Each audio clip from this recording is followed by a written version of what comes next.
इनके पास 3 बॉडी हैं, इनके मासेस हैं m 2m और 5m, m 3m और 5m। तो ये F फोर्स लग रहा है। Connected. ये P वाली रस्सी है या Q वाली रस्सी? बेटा इन्होंने Is connected. फर्स्ट वाले केस में कहा है Connected. कि जो P वाली रस्सी है उसमें जो टेंशन है ना, जो P वाली रस्सी है Is connected. उसमें जो टेंशन दिया है वो 16 न्यूटन दिया है, गिवन है। तो उससे हमें F की वैल्यू मिल जाएगी। बेटा ध्यान दो कैसे मिल जाएगी। अगर हम देखें तो एक्सेलेरेशन कितना होगा, A बराबर होगा F फोर्स लग रहा है 5 3 8 एक 9m मास हो जाएगा। तो A की वैल्यू हो जाएगी F/9m। A की वैल्यू होगी F/9m। और देखो P वाले में टेंशन ऐसे लगेगा बेटा, ऐसे। तो अगर मैं इतना सिस्टम मानूंगा, इतना, तो देखो T वाला जो टेंशन होगा TP, जो TP टेंशन होगा बेटा ये 5 3 8 8ma हो जाएगा ना। इतने के लिए न्यूटन्स लॉ लिखेंगे बेटा। तो जो TP होगा वो एक्सटर्नल फोर्स हो जाएगा, यहाँ से ब्रेक कर देंगे यहाँ से, तो ये आ जाएगा 8ma। इसकी वैल्यू 16 दी गई है, 8ma। A की वैल्यू लिख दे रहे हैं F/9m, m से m कट गया, 8 दूनी 16, 9 दूनी 18। यहाँ से F की वैल्यू पता चल जाएगी 18 न्यूटन।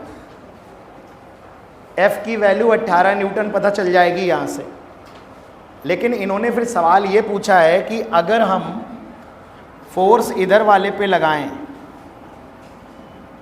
अगर हम फोर्स यही वाला फोर्स जो कि 18 न्यूटन आ गया है ये इधर वाले पे लगाएं, तो P और Q में टेंशन कितना होगा। ये बेटा P है, ये Q है, ध्यान देना। तो देखो एक्सेलेरेशन तो उतना ही होगा, F/9m पूरा सिस्टम लेंगे, एक्सेलेरेशन तो उतना ही होगा F/9m। और देखो P वाला जो टेंशन हैगा, ध्यान देना, P वाले में इतना सिस्टम मानेंगे एक, तो जो TP आएगा वो आएगा m मास है ना केवल, तो m की वैल्यू m है और A की वैल्यू है 2/m। देखो A की वैल्यू 18/m लिख देंगे ना, अगर A की वैल्यू लिखना हो यहाँ पे, तो A की वैल्यू हो जाएगी, A की वैल्यू है F/9m। F कितना आया, 18/9m, तो ये 2/m आया है, 2/m। तो m से m कट जाएगा तो 2 न्यूटन आएगा P में टेंशन। Q में टेंशन अगर निकालोगे, Q में देखो, Q में टेंशन के लिए ये वाली धागा लेना पड़ेगा, ये वाला, यहाँ से ब्रेक कर दूंगा यहाँ से। तो देखो Q में टेंशन के लिए पूरा सिस्टम मानेंगे 2 बॉडी का बेटा, ये देख रहे हो, ये 2 बॉडी का m और 3m मिला के 4m मास हो जाएगा, 4m, और बीच वाला टेंशन इंटरनल हो जाएगा। तो इसमें बेटा हो जाएगा TQ बराबर 4ma। तो ये 4, ये अलग है इतना पार्ट, तो 4m और A की वैल्यू है 2/m, m से m कट गया, ये 8 न्यूटन आ जाएगा। तो देखो P में टेंशन है 2 न्यूटन और Q में 8 न्यूटन है, और जो आंसर लिखा है वो 8,2 लिखा है, 2,8 नहीं लिखा है। तो 8,2 रॉन्ग आंसर हो जाएगा, है ना। तो नन ऑफ दीज ही करेक्ट होगा, चूँकि P में 2 है, Q में 8 है, और उल्टा लिखा है P, Q है, तो P पहले लिखना चाहिए, इसलिए C ऑप्शन गलत है और करेक्शन नहीं है। तो D ही ऑप्शन दिया है असाइनमेंट में, D ही करेक्ट है।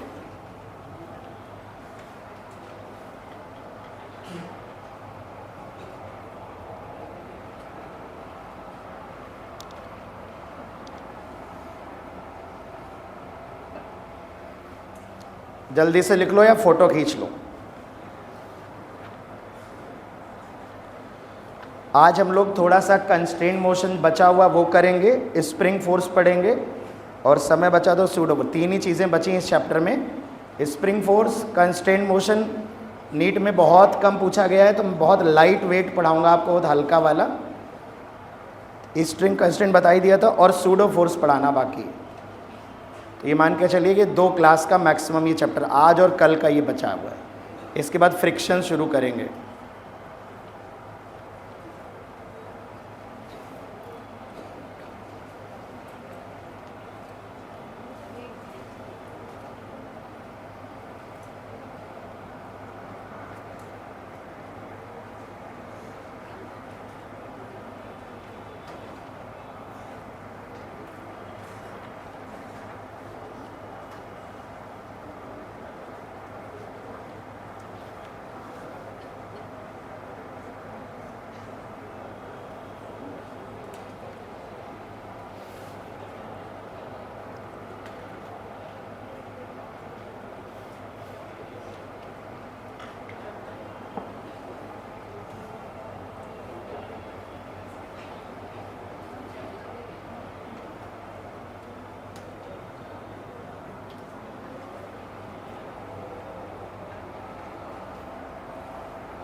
एक सवाल और है, मैक्सिमम जनता को डाउट है। पेज नंबर 12 है, क्वेश्चन नंबर 97 है। ये एस.सी. वर्मा सर की किताब का सवाल है। ये हमारे मेडिकल एग्ज़ाम और इंजीनियरिंग एग्ज़ाम दोनों में पूछा जा चुका है। It's a very important question, repeat होता रहता है। देखिए सवाल क्या कह रहा है।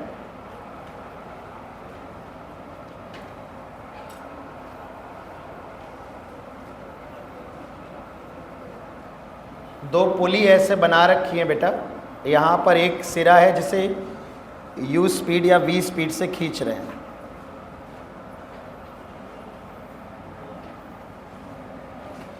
इसे भी v स्पीड से खींच रहे हैं और इससे एक बॉडी लटकी है और ये एंगल थीटा है दोनों।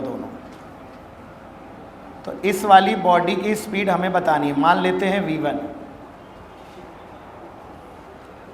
तो इसमें हम लोगों ने जो स्ट्रिंग कंस्ट्रेंट पढ़े थे उस कॉन्सेप्ट से इसको सवाल को सॉल्व कर सकते हैं। स्ट्रिंग कंस्ट्रेंट ये कहता है कि अगर कोई धागा टाइट हो, खिंचा हुआ हो, ना तो वो धागा टूट रहा है ना ही वो धागा ढीला पड़ रहा है, तो ऐसी परिस्थिति में दोनों पॉइंट की जो एंड पॉइंट होंगे उनकी वेलोसिटी का वो कंपोनेंट बराबर होगा जो लेंथ के स्ट्रिंग के अलोंग है। तो बेटा अगर मैं सिर्फ एक ध्यान दीजिए, ये बॉडी इस ज्वाइंट से जुड़ी हुई है। अगर इस बॉडी की वेलोसिटी v1 है तो इस वाले ज्वाइंट की वेलोसिटी भी v1 ही होगी। ऐसे v1 बना देता हूँ। ये जो पॉइंट है वो इस रस्सी का भी वही पॉइंट है और इस रस्सी का भी वही पॉइंट है। यानी अगर मैं सिर्फ एक धागा पकड़ूंगा, एक धागा, तो ये v से ऐसे आ रहा होगा और ये वाला पॉइंट v1 से ऐसे जा रहा होगा और ये एंगल थीटा। कोई भी एक धागा पकड़ सकते हो, कोई भी एक धागा। तो इस धागे की अगर लंबाई चेंज नहीं हो रही, हमें पता है बीच में कोई मोशन इन्वॉल्व नहीं है, तो ये धागा अगर टाइट है तो इसकी वेलोसिटी का ये वाला कंपोनेंट, दो कंपोनेंट कर सकते हो। ये है v1 cos theta sin theta, भाड़ में जाए, चाहिए नहीं मुझे। धागे के अलोंग जो वेलोसिटी है वो क्या है, v1 cos थीटा। और इसमें धागे के अलोंग क्या है, सीधे सीधे v के बराबर है। तो v1 की वैल्यू v बटे cos थीटा इसका आंसर है। अब इसमें कॉमन कन्फ्यूज़न ये होता है कि लोग इस वाले का v cos थीटा और इस वाले का दोनों लोग 2v cos थीटा कर देते, पता नहीं क्या कर देते। लोगों को ये लगता है सर ये वाले धागे का पॉइंट v1 से जा रहा है और इस वाले का पॉइंट, तो ये वाला पॉइंट पूरा 2v1 से जाएगा सर, तो इसलिए वो 2v1 cos थीटा कर देते हैं। मेरा सिंपल कहना है कि ये इस तरह से नहीं सोचना है। जैसे मैं हमेशा उदाहरण देता हूँ कि मान लो एक बॉडी को दो आदमी धक्का दे रहे हैं, दो आदमी साइड बाई साइड धक्का दे रहे हैं और दोनों बॉडी जा रही है 10 मीटर पर सेकेंड से। तो ये वाला आदमी भी 10 मीटर पर सेकेंड से जा रहा है धक्का देते हुए, ये वाला भी आदमी, तो बॉडी जाएगी वो भी तो 10 ही से जाएगी, 20 से तो जाएगी नहीं। इस तरह से वेलोसिटी जोड़ थोड़े ना देंगे बेटा। अगर दो लोग दो रस्सियों से बांध के एक बॉडी को घसीट रहे हो और दोनों रस्सियों को 10 की स्पीड से घसीट रहे हो, तो क्या बॉडी की स्पीड 20 हो जाएगी? क्या नहीं होगी ना। फोर्स थोड़े ना है कि दो फोर्स ऐड होकर 20 न्यूटन हो जाएगा।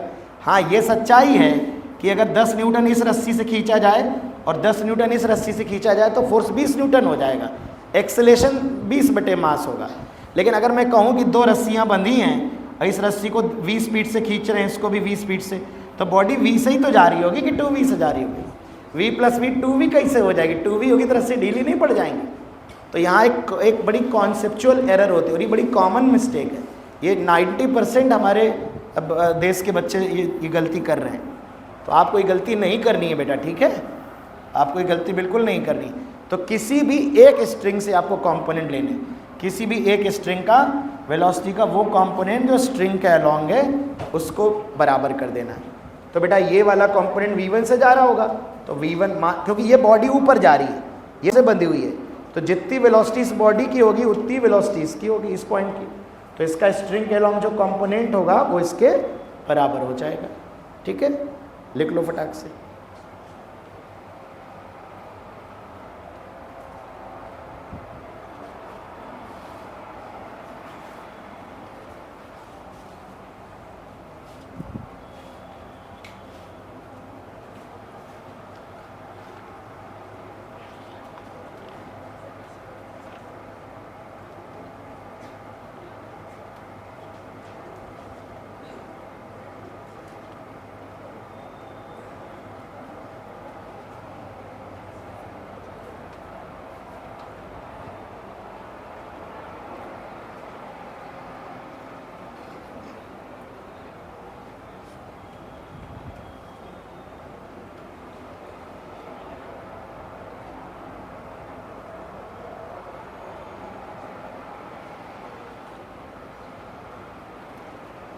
दोनों सवालों की जिन लोगों ने फ़ोटो खींची है हमको भेज देना, तो मैं ग्रुप पे डाल दूंगा। तो जो बच्चे ये लेट आ रहे हैं इनके भी यही डाउट होंगे, तो ये सल्यूशन देख लेंगे, इनका भी भला हो जाए। चलिए, लिख रहे हो क्या? तो शीघ्रता से लिखो बेटा।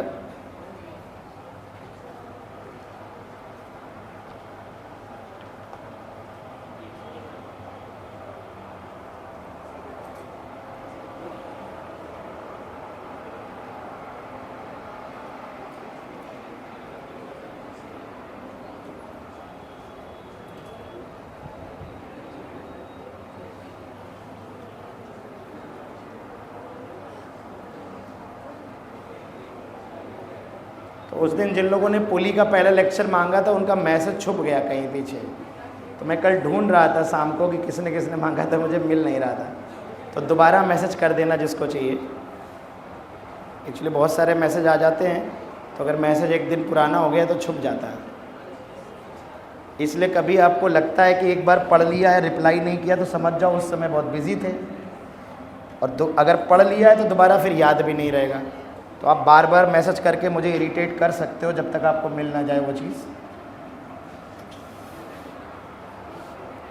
हाँ, कॉल करने से बचें, क्योंकि बार बार कॉल करोगे तो मुझे गुस्सा आएगा। आइए बेटा, हम लोग इसे कई नाम से जानते हैं। Method of virtual work, tension trick बोल देते हैं कुछ लोग, टेंशन मेथड, है ना।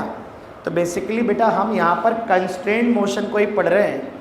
और एक समय जब एम्स अलग हुआ करता था तब एम्स वाले इस पे सवाल बनाया करते थे। नीट में आज तक इस पे सवाल नहीं आया, ये सच्चाई है, लेकिन ऐसा भी नहीं कि आ नहीं सकता। तो हम 15 मिनट का समय देंगे इसको, ताकि इस कॉन्सेप्ट को हम अच्छे से पढ़ सकें। हमारे टेस्ट सीरीज़ में ब्रह्मास्त्र में पिछली बार काफ़ी सवाल आए, या आप कोई भी टेस्ट सीरीज ज्वाइन करोगे तो हर एक में आपको सवाल मिलेगा। यानी भारतवर्ष के सभी टीचर ये मानते हैं कि इस पर सवाल बनाया जा सकता है, इसलिए मैं आपको वो चीज़ पढ़ा देता हूँ, ठीक है।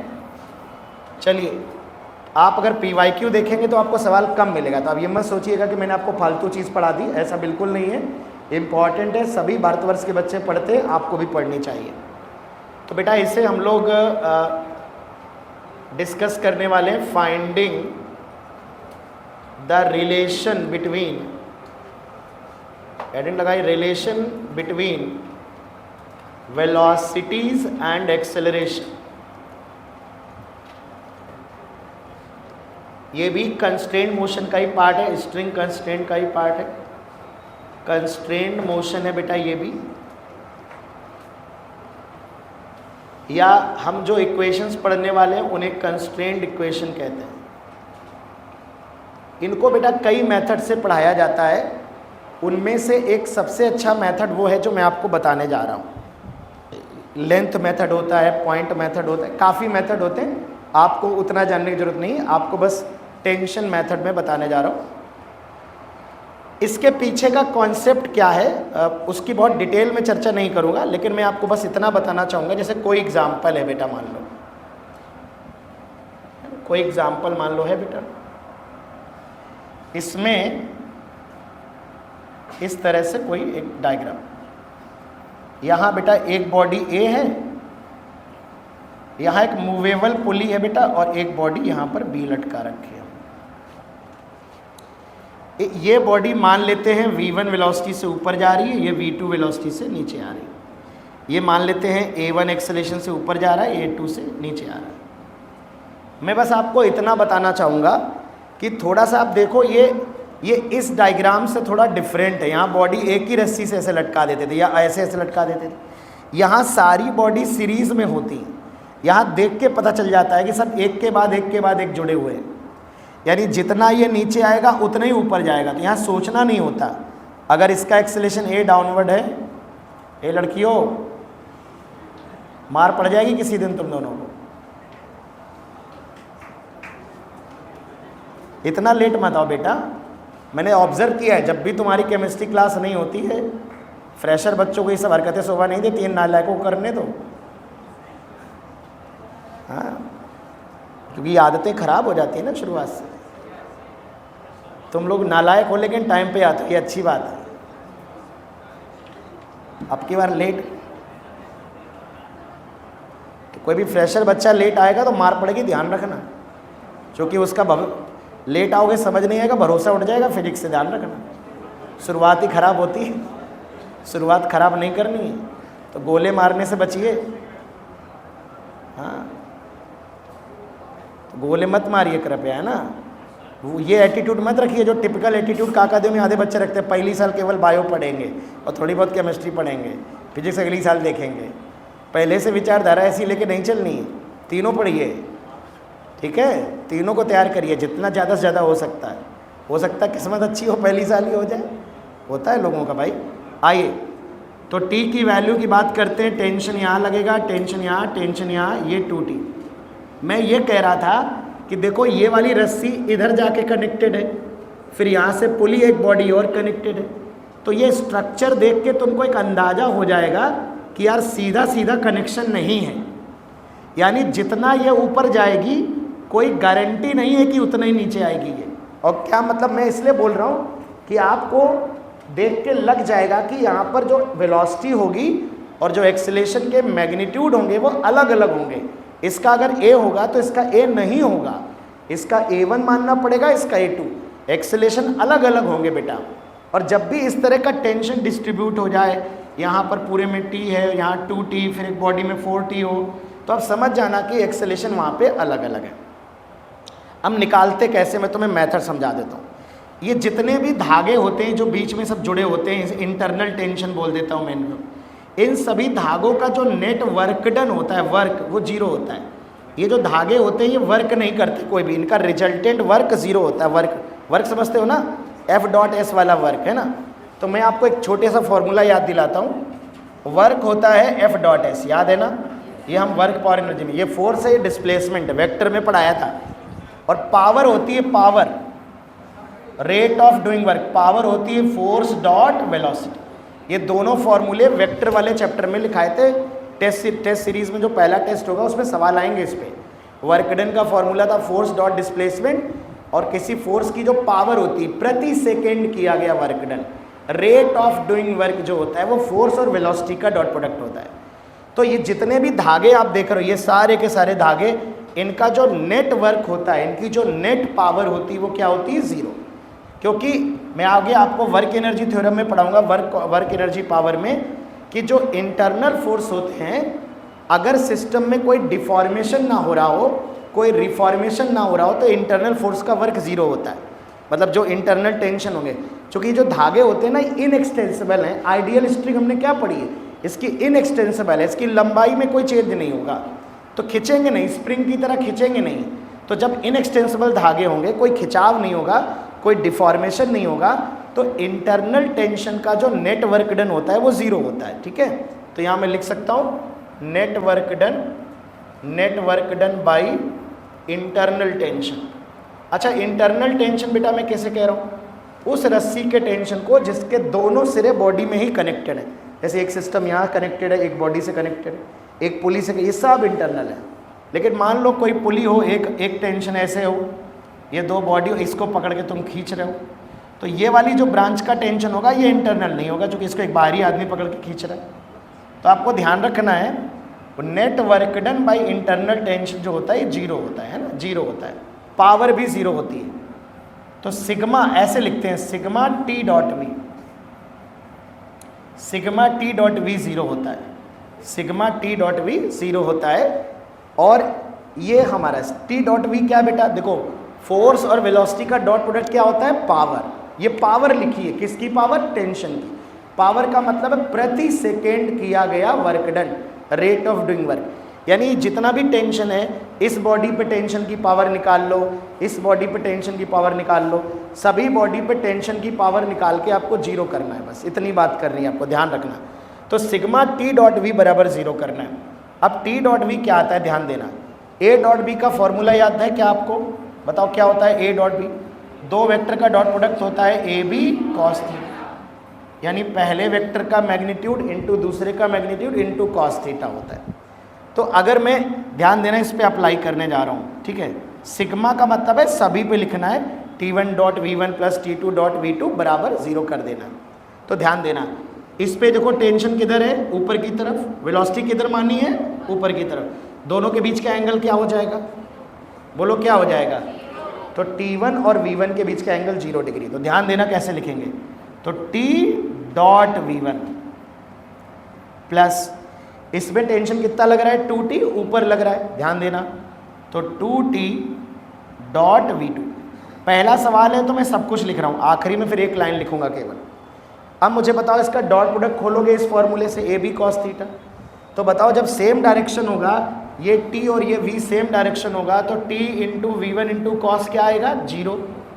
यहाँ उल्टा है, 2T ऊपर है, वेलोसिटी देखो, वेलोसिटी नीचे है, 2T ऊपर है, थीटा कितना होगा 180, तो 2T V2 इंटू कॉस 180 बराबर कितना आएगा 0। तो देखो जो कॉस 0 होता है +1 होता है, तो T into V1 cos 180 minus होता है, माइनस 2T इंटू V2 बराबर 0। ये वाली लाइन हम डायरेक्ट लिखा करेंगे, डायरेक्ट सीधे यहीं से शुरुआत करेंगे, एग्जाम में कभी भी आएगा। कैसे शुरुआत करेंगे, अगर टेंशन और वेलोसिटी सेम डायरेक्शन में, बेटा अगर टेंशन और वेलोसिटी सेम डायरेक्शन में है तो प्लस का टर्म आएगा। क्यों प्लस आएगा, क्योंकि cos 0 की वैल्यू कितनी होती है +1, और टेंशन और वेलोसिटी अपोजिट डायरेक्शन में है तो माइनस का टर्म आएगा। क्यों माइनस आ रहा है, क्योंकि cos 180 कैसा होता है माइनस, तो यहाँ से T से T कट जाएगा और रिजल्ट आ जाएगा हमारा यहाँ पे V1 बराबर 2V2। इसका मतलब जो इसकी वेलोसिटी है इसकी वेलोसिटी की 2 गुना है, सेम नहीं है वेलोसिटी का मैग्नीट्यूड। अच्छा वेलोसिटी को डिफरेंशिएट कर दोगे तो क्या आ जाएगा, एक्सेलेरेशन, तो dV1/dt A1 हो जाएगा और dV2/dt A2 हो जाएगा। तो इसका जब डिफरेंशिएशन करोगे तो यहाँ A1 आ जाएगा, यहाँ A2 आ जाएगा। तो सेम रिलेशन 90% सवालों में, बल्कि तुम्हारे केस में 100% कह सकते हो, जो रिलेशन वेलोसिटी में आएगा वही एक्सेलेरेशन में आ जाएगा, बस वेलोसिटी वाले रिलेशन को डिफरेंशिएट कर देना होता है।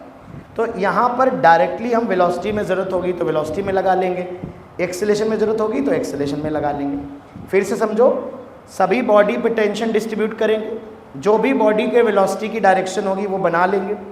अगर टेंशन और वेलोसिटी का डॉट प्रोडक्ट करेंगे, A डॉट B बराबर AB cos थीटा। अगर टेंशन और वेलोसिटी सेम दिशा में है तो 0 डिग्री एंगल होगा, तो आएगा T इंटू V प्लस का। टेंशन और वेलोसिटी अपोजिट डायरेक्शन में है तो 180 डिग्री एंगल होगा, आएगा 2T इंटू V, जो भी टेंशन इंटू वेलोसिटी माइनस का, बिकॉज cos 180, और सब कुछ प्लस माइनस करते चले जाएंगे और सम करके किसके बराबर कर देंगे 0। वेलोसिटी वाले रिलेशन का डिफरेंशिएशन कर देंगे तो एक्सेलेरेशन वाला रिलेशन हमारा आ जाएगा। तो पहले इतनी बात लिखो, फिर मैं 2-3 सवालों में आपको वेलोसिटी और एक्सेलेरेशन की प्रैक्टिस करा देता हूँ, फिर हम लोग इसको पूरी तरह से अप्लाई करना सीखें।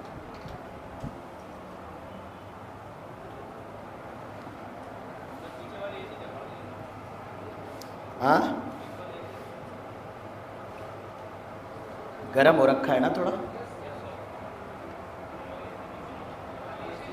ये हवा कम फेंक रही लगा, कंप्रेसर नहीं चल रहा क्या, गड़बड़ है क्या सोनू भैया?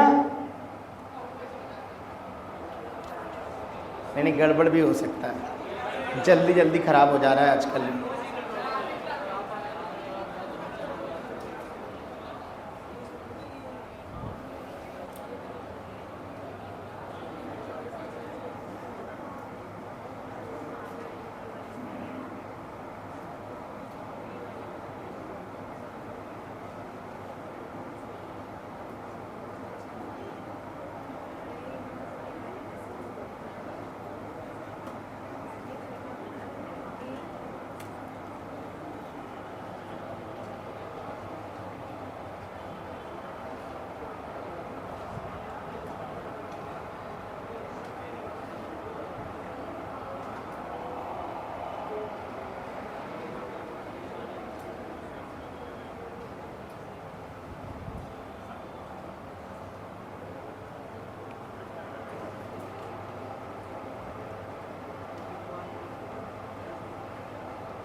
फिर कोई ना कोई आएगा बोल देंगे।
हाँ भाई,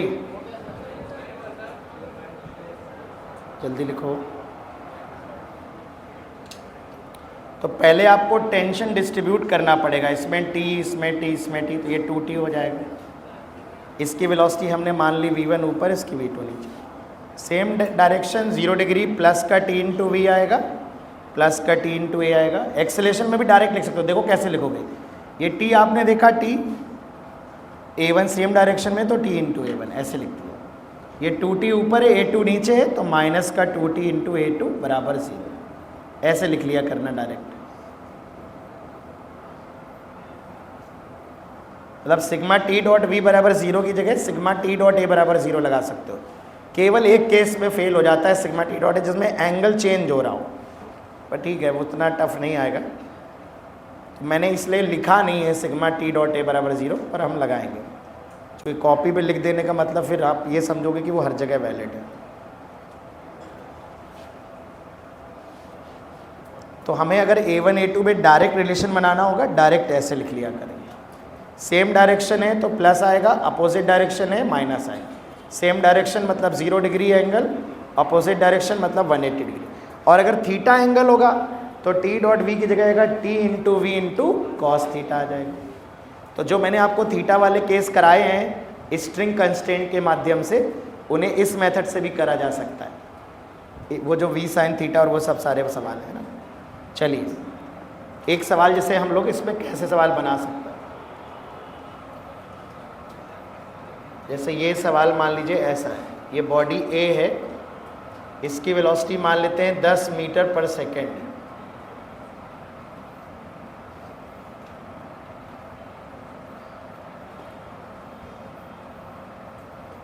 इसकी वेलोसिटी हमको बतानी है, अननोन है। ये टेंशन T हो गया, ये टेंशन T हो गया, ये टेंशन T हो गया, ये बॉडी पे टेंशन 2T। ये तो भला अप्लाई करेंगे। चलो बताओ, find V2।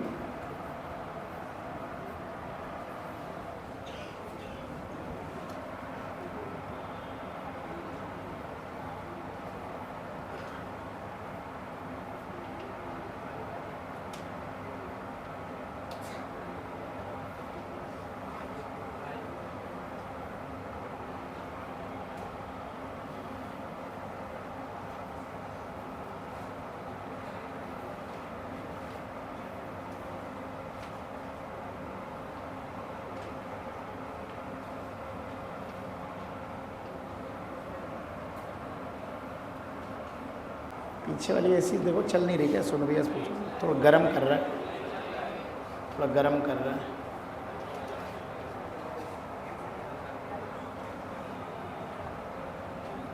A1 A2 A3 में रिलेशन बताना है। Find out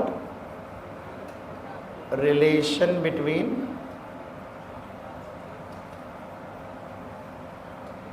A1 A2 A3। चलो V2 आ गया। देखो इस पे टेंशन आगे लग रहा है तो T डॉट V करना है। बताओ क्या लिखोगे? T इंटू 10, प्लस का लिखें कि माइनस का? प्लस का कि माइनस का? ये वाला टर्म, ये वाला प्लस की माइनस? क्यों प्लस? टेंशन और वेलोसिटी सेम डायरेक्शन में, एंगल कितना होगा 0 डिग्री, cos 0 की वैल्यू +1। अब यहाँ बताओ इसमें 2t ऊपर लग रहा है और वेलोसिटी नीचे की तरफ मान, भाई ये इधर जाएगा तो ये नीचे ही तो आएगा ना। तो बताओ t और v के बीच का एंगल कितना है 180, तो प्लस आएगा कि माइनस, तो ऐसे लिखेंगे माइनस क्या लिखेंगे टेंशन इंटू वेलोसिटी बराबर किसके कर देंगे 0।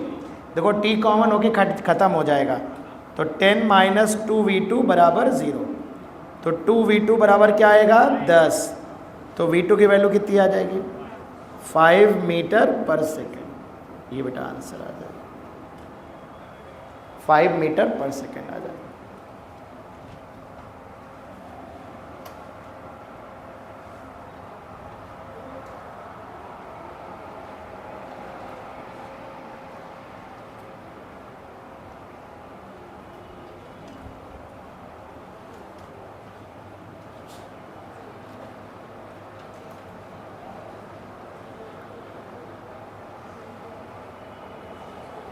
सेम कॉन्सेप्ट यहाँ अप्लाई करिए, पहले टेंशन डिस्ट्रीब्यूट करना पड़ेगा, टेंशन खुद ही डिस्ट्रीब्यूट करिए, टेंशन डिस्ट्रीब्यूट करने के बाद चीज़ें आसान हो जाती हैं।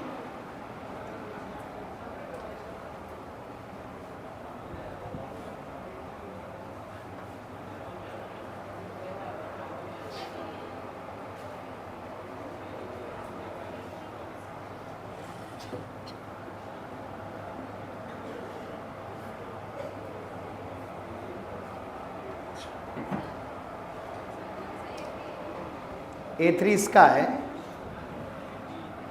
ये है बेटा A3, ABC, बॉडी हम इसको C बनाए दे रहे हैं।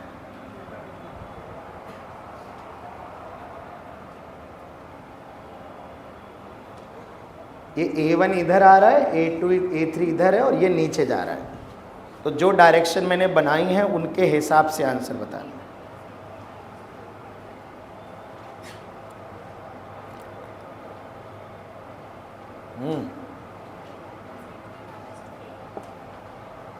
इक्वल टू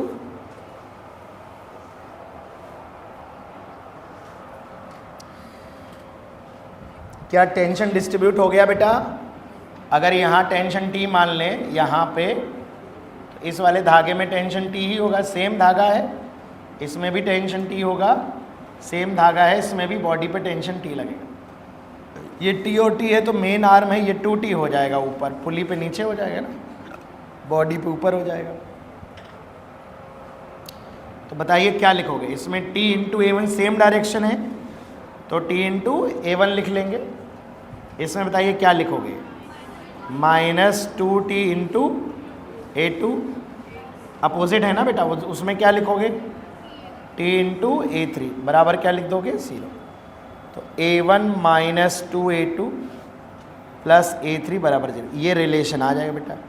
अब इस सवाल में अगर मुझे न्यूमेरिकल बनाना है तो मैं दो वैल्यू बता दूंगा A1 A2 कोई, और एक पूछ लूँगा कोई, मैं बता दूंगा कि A1 की वैल्यू इतनी है, A2 इतनी है, A3 बताइए कितना होगा। ऐसे ही वेलोसिटी में लिख लेते हैं ना।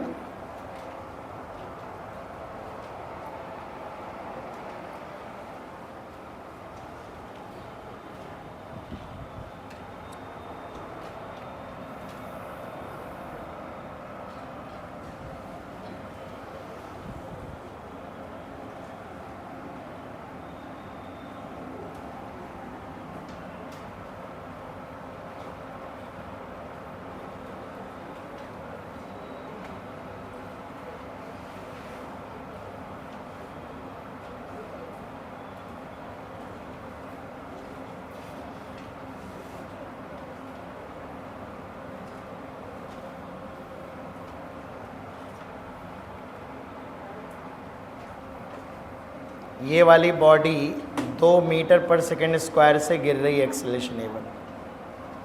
बॉडी A का 2 मीटर पर सेकेंड स्क्वायर एक्सेलेरेशन है, तो इसका बॉडी B का बताना है कितना होगा A2। फाइंड आउट A2 करिए।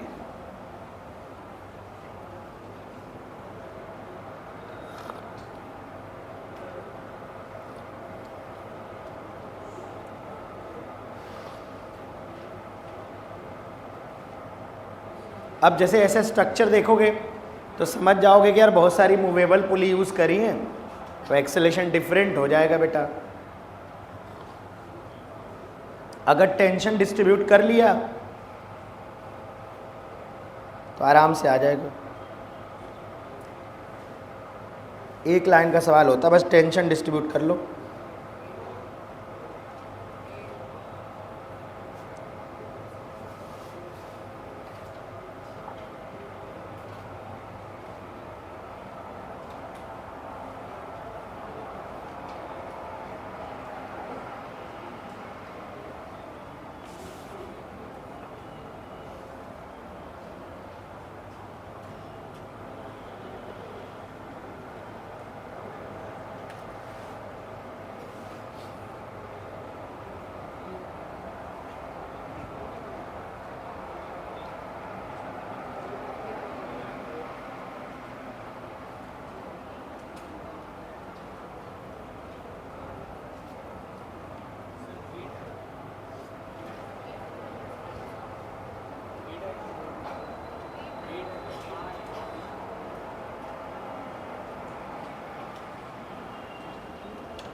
हाँ 6 नहीं आएगा।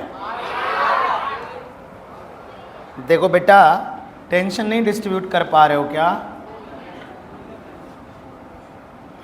देखो इसमें ये टेंशन टी ऐसे लगेगा, देखो ये धागा इसी ऐसे आ रहा है, तो इसमें कितना होगा टी, इसमें कितना होगा टी। अब ये टी और टी, तो ये मेन आर्म है, बताओ इसमें कितना होगा 2t, और ये वही धागा है तो इसमें भी कितना होगा 2t, 2t 2t, अगर इसमें कितना होगा 4t होगा। टेंशन डिस्ट्रीब्यूट करो भाई सही से। इतनी बात समझ में आ गई? मेन आर्म है ना, मेन आर्म, यहाँ पे देखो क्या हो जाएगा, तो बस ठीक है, टी और ए सेम डायरेक्शन में है, तो क्या लिखोगे टी इंटू ए टू, यहाँ उल्टी डायरेक्शन में है तो माइनस का 4t इंटू 2 बराबर 0। टी कॉमन लेके हटा दो, a2 माइनस 4 दूनी 8 बराबर 0, तो a2 बराबर 8 आ जाएगा।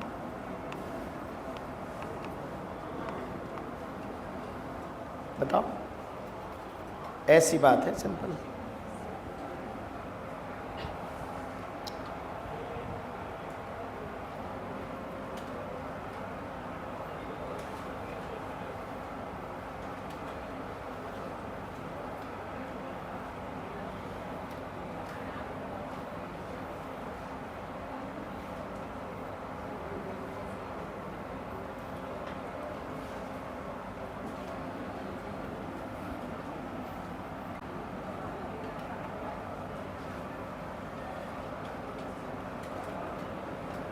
a1 बराबर 2 है, a2 बराबर 4 है, a3 ऊपर की तरफ बताना है। जैसे मान लो अगर आप ऊपर की जगह नीचे मान लो, और अगर नेगेटिव आ जाए तो आप डायरेक्शन पलट देना। तो अगर आपको देखो ऑब्वियस सी बात, अगर आपसे कोई एक्सेलेरेशन पूछा जाएगा तो आपको डायरेक्शन बना के थोड़े ना देगा कि ऊपर जा रहा है कि नीचे जा रहा है ना। मैग्नीट्यूड पूछेगा तो साइन से मतलब ही नहीं होगा। लेकिन मान लो अगर अपवर्ड डाउनवर्ड पूछता भी है, मान लो तुमने अपवर्ड मान ला और नेगेटिव आ गया, तो आप समझ जाना कि ऊपर नहीं जाएगा नीचे जाएगा। चलो a3 निकालो।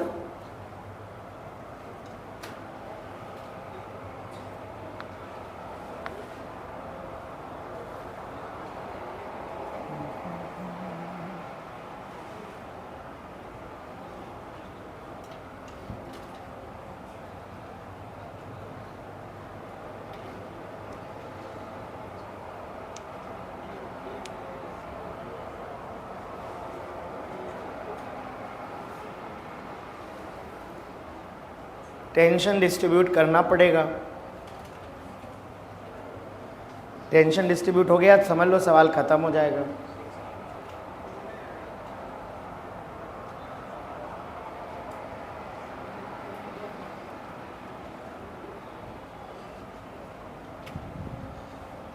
ये A3 लिखा है, A3 बताना है। 6 आ रहा है।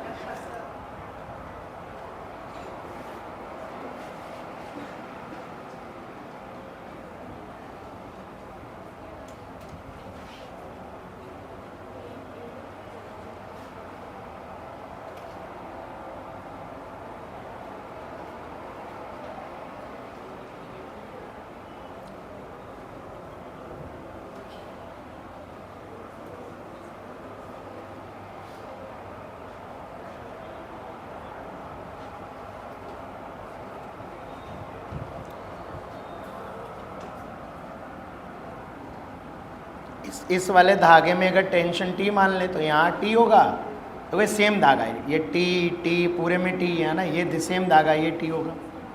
अब ये T और T है तो इसमें होगा 2T, ये T और T है तो इसमें होगा 2T। बस खत्म हो गया सवाल। अब देखो T इंटू ये 2 सेम डायरेक्शन में तो प्लस, उल्टा है तो -2T into 4 same direction opposite है तो माइनस, यहाँ मैंने सेम डायरेक्शन में मान रखे हैं, प्लस बराबर 0, T कॉमन हो जाएगा तो यहाँ से आएगा 2 -8 प्लस 2A3 बराबर 0, तो 2A3 बराबर 6 आ जाएगा, तो A3 बराबर 3 आएगा। 2 नहीं ध्यान दिया, 2T नहीं ध्यान दिया उधर किसी ने, है ना, A3 बराबर 3 आ जाएगा। माइनस कहाँ आ रहा है, प्लस है। होश में आओ, होश की दवा खा लो।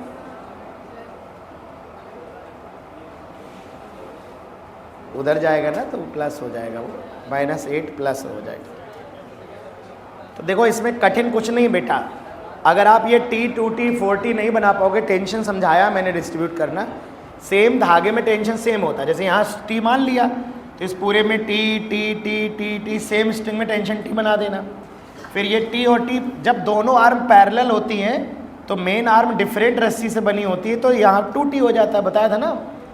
यहाँ TT होगा तो यहाँ भी 2T हो जाएगा, जरूरत ही नहीं उस 2T की, TT इसका भी 2T हो जाएगा ना, और ये TT इसमें भी 2T हो जाएगा।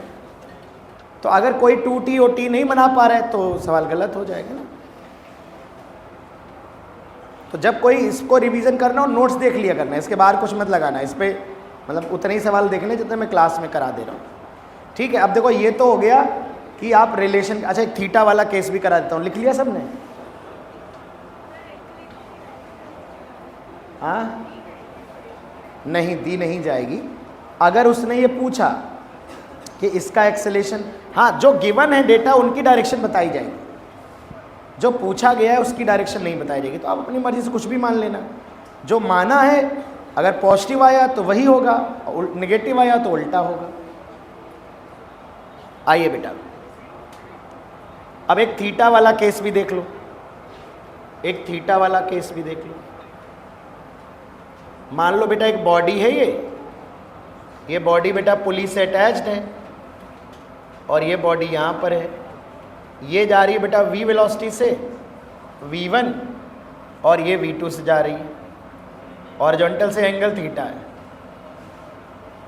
तो find out relation between v1 v2, find out relation between v1 and v2।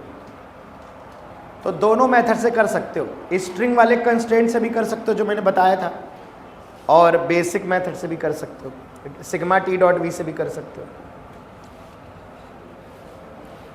तो देखो हम sigma T dot V apply करें, सिग्मा T डॉट V 0 करना है। अब यहाँ केस अलग हो गया, केस अलग कैसे हो गया? अभी तक जो तुमने सवाल किए उनमें या तो टेंशन और वेलोसिटी सेम डायरेक्शन में होते थे तो एंगल 0 डिग्री होता था तो प्लस आ जाता था +1, या तो अपोजिट डायरेक्शन में होते थे तो टेंशन cos 180 माइनस हो जाता था। इस वाली बॉडी पे अगर ध्यान से देखोगे तो इस वाली बॉडी पे टेंशन ऐसे लग रहा है, इस वाली बॉडी की वेलोसिटी इस डायरेक्शन में, तो बीच का एंगल कितना है? थीटा है। तो इसके लिए जब लिखोगे तो क्या लिखोगे? T into V2 into cos theta, T dot V। A dot B क्या होता है? AB कॉस थीटा, जहाँ पर A और B के बीच का एंगल होता है थीटा। तो यहाँ टेंशन लग रहा है ऐसे एंगल थीटा पे, बॉडी जा रही है ऐसे हॉरिजॉन्टल, तो दोनों के बीच का एंगल कितना है थीटा, तो टी डॉट वी में T V two cos theta आ जाएगा। और इसमें देखो टेंशन लग रहा है ऊपर और बॉडी जा रही है नीचे, तो 180 वाला केस हो गया, ये तो 180 हो गया, तो इसमें सीधे सीधे माइनस टी वी वन बराबर क्या कर देंगे 0। तो देखो यहाँ से v two cos theta, T तो हट ही जाएगा, बराबर वी1 हो जाएगा। एक लाइन में आंसर इससे भी आ जाएगा। और ऐसा नहीं कि आप उस वाले मेथड से कर नहीं सकते, उस वाले मेथड से देखोगे तो भी हो जाएगा। कैसे? ये वाली बॉडी जा रही है ऐसे v1 से और ये वाला पॉइंट जा रहा है ऐसे v2 से, ये कोण थीटा बन रहा है, तो धागे के दोनों पॉइंट की वेलोसिटी का वो वाला कंपोनेंट जो धागे के अलोंग होगा, तो ये वाला कंपोनेंट क्या आएगा v2 cos थीटा, तो v2 cos थीटा वाला कंपोनेंट, और ये तो धागे के अलोंग ही है v1, इसके बराबर कर दो। तो ऐसा नहीं है डायरेक्ट उस मेथड से भी आ जाएगा, इससे और जल्दी आ जाएगा, है ना। ये मेथड 1, ये मेथड 2। तो इसलिए मैंने आपको ये वाला मेथड, क्योंकि एग्जाम में तुम्हारे नीट में आएगा तो यही आएगा ज़्यादा से ज़्यादा, दो बॉडी का सिंपल सा केस, बहुत कॉम्प्लिकेटेड नहीं आएगा। तो आप दोनों मेथड से कर सकते हो ना, सिग्मा टी डॉट वी भी बहुत कठिन नहीं है, बहुत आराम से हो जाएगा। अब मैं तुमको करा नहीं रहा हूँ, इस वाले केस में थीटा जो है ना, थीटा ये बदलता रहेगा समय के साथ, तो जिस पल तुमको पूछेगा उस पल थीटा की वैल्यू बताएगा कि इस क्षण 60 है कि 30 है, क्योंकि समय के साथ बदलता रहेगा। तो यहाँ पर जो रिलेशन वेलोसिटी में आता है वही रिलेशन एक्सेलेरेशन में नहीं आता, इसीलिए जो हम लोग ये सिग्मा टी डॉट ए होता है ये 0 हमेशा नहीं होता, इसलिए मैंने तुमको नोट्स में ये नहीं लिखाया, सिग्मा टी डॉट भी 0 लिखा है। हालांकि सवाल मैंने इससे करवाए तुमको सारे एक्सेलेरेशन वाले, लेकिन ये उस केस में वैलिड रहेगा जहाँ थीटा बदल ना रहा हो, 0 है तो 0 ही है, 180 है तो 180 है, थीटा चेंज ना हो रहा हो समय के साथ। तो जहाँ थीटा चेंज होता है ना, वहाँ जब हम इस फंक्शन का जब डिफ्रेंसिएशन करते हैं तो थीटा का भी डिफ्रेंसिएशन हो जाता है, D theta by D T, तो वहाँ ओमेगा वगैरह आ जाता है, तो वो बहुत ही टफ क्वेश्चन हो जाएगा, वो एडवांस में आता है, केवल तुम्हारे एग्जाम में नहीं आएगा। तो जब भी थीटा वाला केस होता है ना, उस केस में तुम ऐसे नहीं बोल सकते कि a2 cos थीटा बराबर a1, कभी कभी होगा, इनिशियली केस में होगा, अगर वेलोसिटी 0 हो तो a2 cos थीटा बराबर a1 होता है, पर अगर तुमको थीटा वाला केस एग्जाम में आएगा तो तुमसे वेलोसिटी का ही रिलेशन पूछेगा, एक्सेलेरेशन का नहीं पूछेगा, क्योंकि वो काफ़ी टफ क्वेश्चन बन जाएगा। अब पूछ भी दे तो तुम सेम लिख देना, क्योंकि तुम समझ जाना कि इजी वाला केस ही आया, वो टफ वाला केस नहीं आएगा, क्योंकि जब इनिशियल एक्सेलेरेशन होते हैं तो सेम रिलेशन आ जाता है।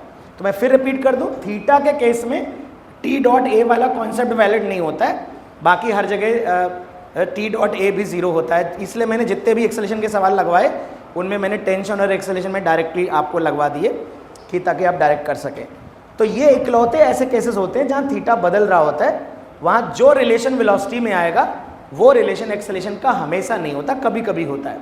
तो अगर तुम्हारे नीट में धोखे से पूछ भी ले तो तुम समझ जाना कि वो डायरेक्ट वही रिलेशन उन्होंने पूछा हुआ है, तो आप सीधे सीधे a1 बराबर a2 cos थीटा लिख सकते हो, क्योंकि वो इनिशियल कंडीशन में वैलिड रहता है, इनिशियल कंडीशन में। ठीक है, तो उतना ज़्यादा मत सोचो, अब मेरी बात सुनो, अब भूल जाओ जो मैंने बोला है, आप बस ये देखोगे वेलोसिटी में रिलेशन आपको कैसे निकालना है। ठीक है, इतना ही, इसके बहुत आगे आपको जाने की ज़रूरत नहीं है, हमें यही हमारी बाउंड्री लाइन है।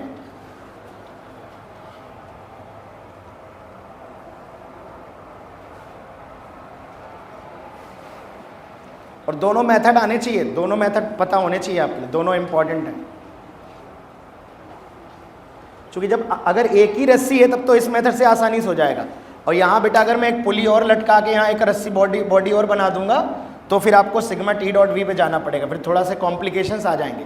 जहाँ सर्किट में कॉम्प्लिकेशंस आते हैं, जहाँ तुम्हें डायग्राम थोड़ा बड़ा दिखेगा, 2 पुली 3 पुली, वहाँ पर आपको सिग्मा टी डॉट वी की तरफ जाना पड़ेगा, क्योंकि बस टेंशन डिस्ट्रीब्यूट करके आराम से एक लाइन में आंसर बता देगा। लेकिन अगर एक ही धागा दिख रहा है, उसी से एक बॉडी इधर अटैच्ड है, एक इधर अटैच्ड है, तब मेरे हिसाब से ये वाला मेथड ज़्यादा आसान पड़ता है, क्योंकि बस दोनों की वेलोसिटी आपको स्ट्रिंग के अलॉन्ग जो होती है वो बराबर करनी होती है। लिख लिया सभी ने?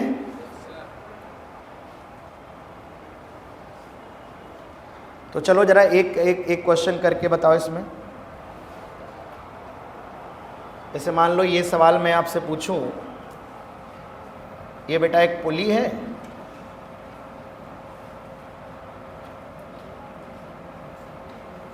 यहाँ एक बॉडी है, इसकी वेलोसिटी हमें बतानी है v2। ये एंगल किसी, ये कोई क्षण है t बराबर t0 का कोई क्षण है, कोई मोमेंट है, घड़ी का टाइम है।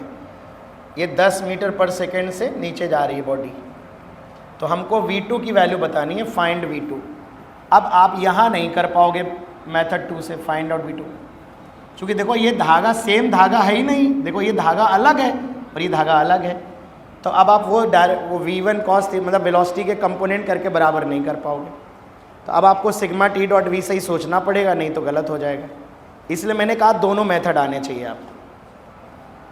तो चलो हम एक टेंशन डिस्ट्रीब्यूट कर देते हैं, बाकी काम तुम कर देना। बताना ज़रा, अगर मैं इस वाले में टेंशन t मान लूँ, इस वाले में टेंशन अगर t मानूंगा, तो बताना बेटा सेम धागा कहाँ कहाँ तक जा रहा है। ये t है कि नहीं है, यहाँ यही धागा यहाँ आ रहा है कि नहीं, ये t है कि नहीं है बताओ। तो इसमें बताओ कितना होगा, 2t होगा और वेलोसिटी नीचे। अब अप्लाई करके दिखाओ जरा, एक लाइन का सवाल है, फट से अप्लाई हो जाएगा।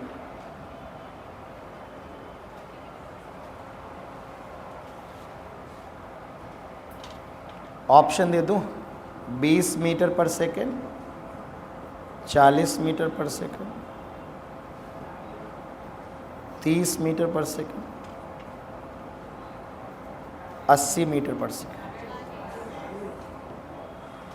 कितना आ रहा है, 40 आ रहा है। कर लो सब लोग कर लो।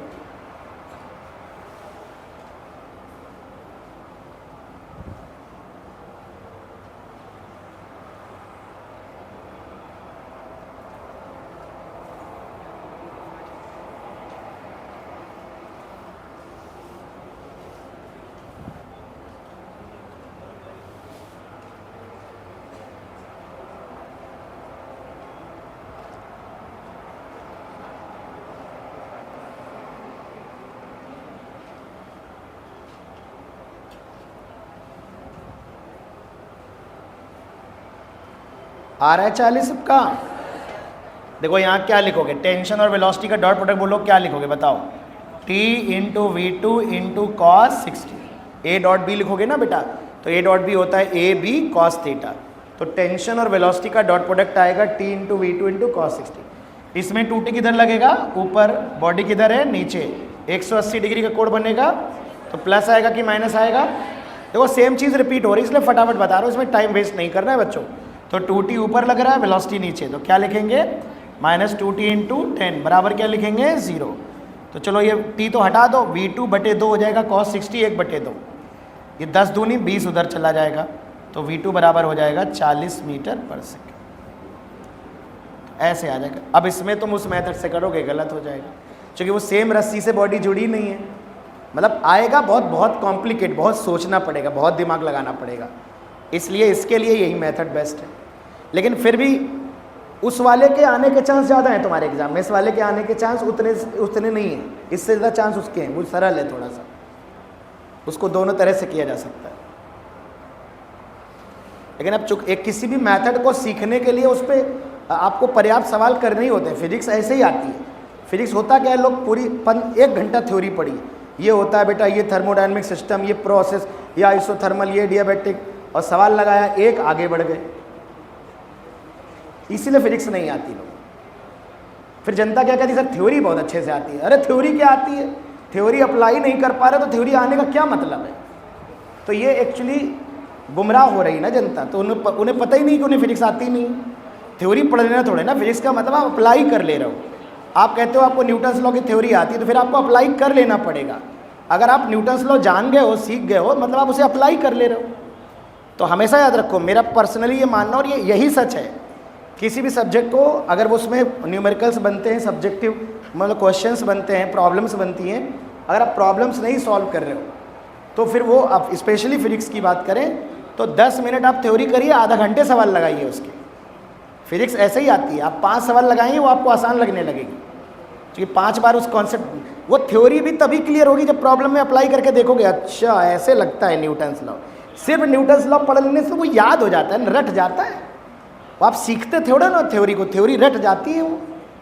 और बच्चे क्या है, शुरू से ही सवालों से भाग रहे, उन्हें लगता है थ्योरी से भला हो जाएगा। 5-10 सवाल आएंगे थ्योरेटिकल, वो कर ले जाओगे, बाकी 35 सवालों का क्या होगा। वो भी ज़रूरी है आपको, है ना। तो इसलिए हमेशा समझिए कि मुझे कम सवाल लगवाने थे, पर मुझे पता था कि अगर मैं 2 सवाल लगा के छोड़ दूँ पढ़ाना ही बेकार हो जाएगा, इससे अच्छा नहीं पढ़ाऊँ। तो इसलिए मुझे ज़्यादा सवाल लगवाने पड़ते हैं कि भैया तुम सीख जाओ, जो चीज़ बताई जा रही है उसको अप्लाई कर लो, कैसे अप्लाई हो रहा है। तो जब जहाँ तुमने ज़्यादा सवाल लगाए, अब ये काम तुम्हें क्या करना है, ये हर हेडिंग के साथ मैं नहीं कर पाऊँगा भाई, समय सिलेबस है, समय की सीमा है। तो कुछ जो बहुत ज़रूरी मुझे लग रहा है कठिन है, इसमें ज़्यादा सवाल करवाने पड़ेंगे।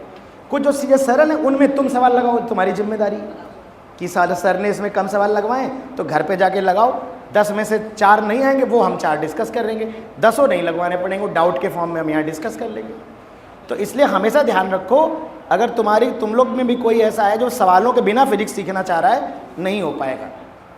सवालों से बच नहीं सकते आप। आपसे 10 में से 4 होते हैं, आप 10 लगाइए, 4 होने दो। ये मत सोचो कि सर मेरे सवाल नहीं होते, अरे 10 में 2 होंगे ना, तो आप 2 होने दो, 8 पूछो, 8 की जुगाड़ बनाओ कि भाई 8 कैसे होंगे। फिर धीरे धीरे बढ़ेगा केस। अचानक से कैसे जंप मार जाओगे कि कोई ऐसी थ्योरी पढ़ा दे कि 10 के 10 होने लगे, नहीं आएगा। इसका एक प्रोसेस है, प्रैक्टिस करते करते, अभ्यास करते करते, शुरू में 10 में 3 लगेंगे, फिर थोड़ी देर दिनों बाद 10 में हो सकता है 5 लगने लगें, 10 में 6, जहाँ 10 में 8 7 लगने लगेंगे वहीं समझ जाओगे चीज़ें बेचैन हो गई तुम्हारी, फिर दिमाग तेज़ी से काम करने लगेगा। तो इसलिए सवालों के पीछे कभी नहीं, सब दूर नहीं भागना है सवालों से। हमेशा सवाल तो मतलब ज़्यादा से ज़्यादा सॉल्व करने, हमेशा ध्यान रखो। थ्योरी फिजिक्स की तभी क्लियर होती है जब ढेर सारे, कम से कम 200 से 300 सवाल तो लगाने गिरी से गिरी हालत में। भाई 50 से 100 तो PYQ हो जाएंगे आपके, 200 असाइनमेंट में लगा लिए, 100 PYQ लगे, 300 ऐसे हो जाएंगे। 300 के अलावा 2-3 टेस्ट पेपर सॉल्व कर लिए आपने। आपको इतना सारा मोबाइल यूज़ करते हो, तमाम सारे पेपर मिल जाएंगे। जो चैप्टर आपको लगता है कि ख़त्म हो गया, आप खुद से कहीं से भी पेपर डाउनलोड कर लीजिए, किसी भी कोचिंग का पेपर डाउनलोड कर लीजिए, लगा डालिए उस चैप्टर का। या आपको लगता है कुछ नहीं है तो आपने अपनी असाइनमेंट को अगर 2 बार लगा लिया, आपको पूरी असाइनमेंट आती है, तो आप किसी दूसरी कोचिंग का असाइनमेंट लगा लीजिए, मुझे कोई आपत्ति नहीं, डाउट हम बता देंगे। और बिल्कुल छुपाने की जरूरत नहीं। कुछ लोग आते हैं छुपा के पूछते हैं कि सर देख न लें किसकी, बिंदास खोल के दिखाइए, हमें कोई टेंशन नहीं, हम तुम्हें कभी मना नहीं करेंगे तुम दूसरे कोचिंग के, लेकिन पहले अपनी शीट लगा लो अच्छे से, पहले अपनी शीट लगा लो, इसके बाद खुल के लाओ आराम से, जिस कोचिंग की शीट पूछनी है मुझसे पूछो आके, मुझे कोई आपत्ति नहीं। तो इस बात में तुम्हें पता होना चाहिए तुम्हारे कि किस स्ट्रैटेजी के साथ बढ़ना। अब उसमें क्या है कि जो लोग महान लोग हैं कि गोला ही मार देते हैं, फिर तो बात ही खत्म हो जाती है। मतलब अगर सबसे बड़ा ड्रॉबैक है तो वो है गोला। गोला मारने वाला बच्चा, मैं बोल रहा हूँ, मैं फिर बोलूँगा, मेरी बातें बुरी लग सकती हैं, अगर आप गोले मारते रहोगे तो आपकी फिजिक्स अच्छी नहीं हो सकती, क्योंकि आप कनेक्ट नहीं कर पाओगे। वीडियो लेक्चर कभी भी क्लास की जगह नहीं ले सकता, मैं मानता हूँ। वो बैकलॉग और रिकवरी, अब जिसका एडमिशन लेट हुआ है, जिसको रिकवरी करनी, उसके लिए करना है, वो 70% काम ही कर पाएगा तुम्हारे लिए। लेकिन तुम ये सोचो कि गोला मार दें, चलो आज केमिस्ट्री नहीं तो आज क्या ही फिजिक्स के लिए जाएं, फिजिक्स के लिए कोई कोचिंग थोड़े ना जाता है, हम नीट के विद्यार्थी हैं, हम तो बायो और।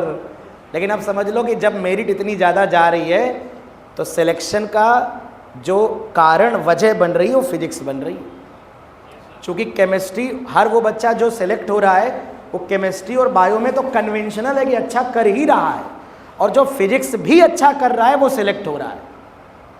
पहले आज से 5-7-8 साल पहले जब 550 मेरिट जाती थी, 570 580, तब काम चल जाता था कि फिजिक्स में 80 नंबर भी आ गए, 70 भी आ गए, 70 वाले भी सिलेक्ट हो जाते थे। अब फिजिक्स में 140 150 130 नंबर अगर इससे कम आए तो इन एनी कंडीशन पूरे भी लाओगे तब भी सिलेक्ट नहीं हो पाओगे, क्योंकि भरोसा नहीं है। तुम कैसे कह सकते हो गारंटी के साथ कि नहीं अगली साल भ्रष्टाचार नहीं होगा, कम होगा, हैं? कि कट ऑफ 620 चला ही जाएगा, पूरी चांस है इस बात की। 720 में से हो सकता है 625 630 फिर चला जाए। चूंकि अब देखो उसकी वजह, आधे बच्चों का ये मानना है कि कट ऑफ बढ़ेगा, आधे बच्चे ये सोचते हैं भ्रष्टाचार की वजह से कट ऑफ बढ़ा, अगली बार कम होगा। लेकिन आधों का भी अगर मानना है कट ऑफ बढ़ेगा तो कुत्तों की तरह लग गए। सोचो जिनका सिलेक्शन नहीं हुआ, 25 30 40 बच्चा तो अपनी कोचिंग का था जिसके 640 625 630, वो कुत्तों की तरह टूट पड़ेगा, शेर की तरह खा जाएगा तुमको। जो 635 लेके बैठा है वो रोज FLT लगा रहा है, उसको पूरी आती फिजिक्स केमिस्ट्री बायो, वो रोज पूरी फिजिक्स पूरी केमिस्ट्री लगाता है, रिवाइज करता है। 2-4 बच्चे हमारे फ़ोन के टच में, बोले सर कोचिंग आया करें। मैं क्या करोगे आके, 165 नंबर फिजिक्स में क्या कर लोगे आके, रिवीजन के लिए आना है तो भाई आने लगो, डाउट के लिए कभी कभी आते हैं, पूछते हैं, अपना चले जाते हैं। तो उनसे compete करना है तुमको। ऐसे बहुत बच्चे होंगे जो 600 से 650 के बीच में जो लटक गए इस बार। इसलिए उन बच्चों के लिए जिनके नंबर कम आ रहे हैं उनको बहुत मेहनत करनी है, क्योंकि उनको कम से कम 5-10 हज़ार बच्चा ऐसा है जिससे compete करना है तुमको, जो 600 से 650 के बीच में लेके बैठा है घायल शेर की तरह। अरे बहुत होगा, मतलब ये तो 70,000 बता रही, मैंने तो बड़ा तुमको बुरा डर ना लगे इसलिए मैंने बहुत छोटा फिगर बताई, इसने एक्चुअल फिगर बता दिया। कह रही 70,000 ऐसा है जिसके 600 से ऊपर है। क्यों सोचो, पर उसमें एक नेगेटिव बात भी है, उनमें बहुतों को ये लगता है कि उनका तो हो ही जाएगा अगली साल, तो उतनी एनर्जी के साथ वो पढ़ नहीं रहे होंगे। तुम्हें पता है कि तुम्हें सब कुछ अचीव करना है, तुम अपनी पूरी एनर्जी झोंक दो।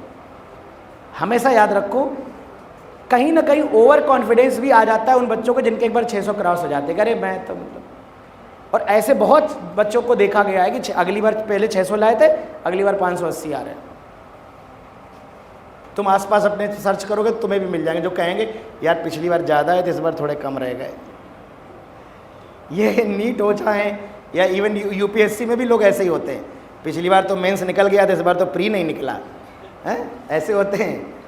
तो इसलिए आपको अपना 100% देना है।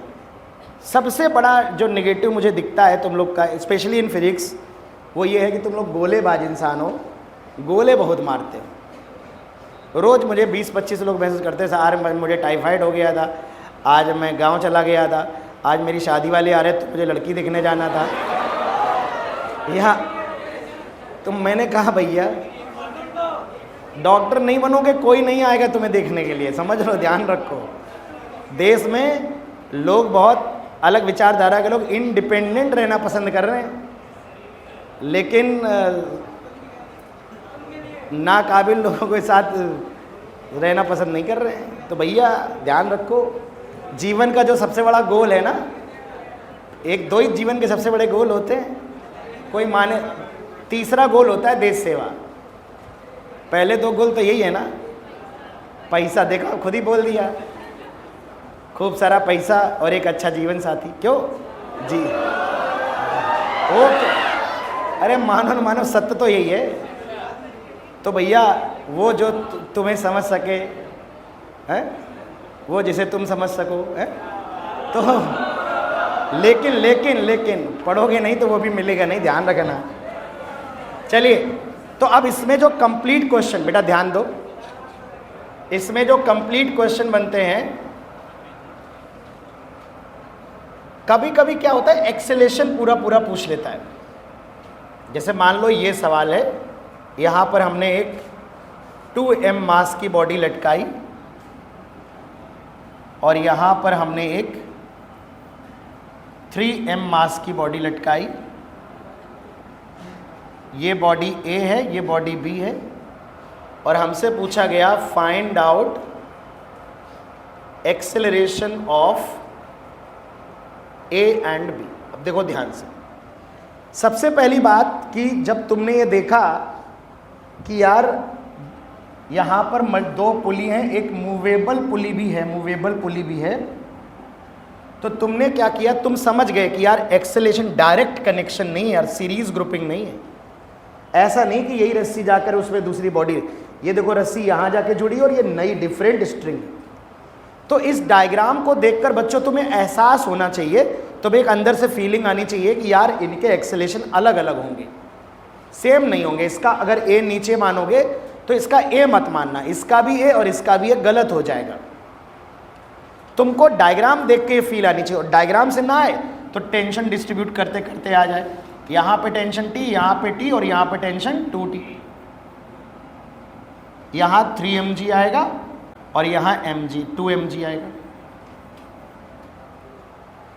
इसका एक्सेलरेशन अलग मानो, इसका अलग मानो, इसका A1 मानो, इसका A2 मानो, क्योंकि अलग अलग ही होगा। और हम कह रहे सेम भी होगा तो इक्वल आ जाएगा, क्या परेशानी है। कंस्टेंट मोशन जहाँ तुम अभी जो मैंने मेथड बताया उस मेथड से तुरंत पता चल जाएगा।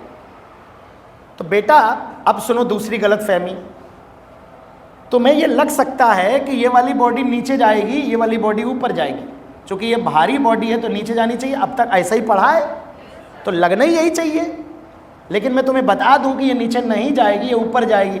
याद है ना पुलिंग मशीन वाला कंसेप्ट?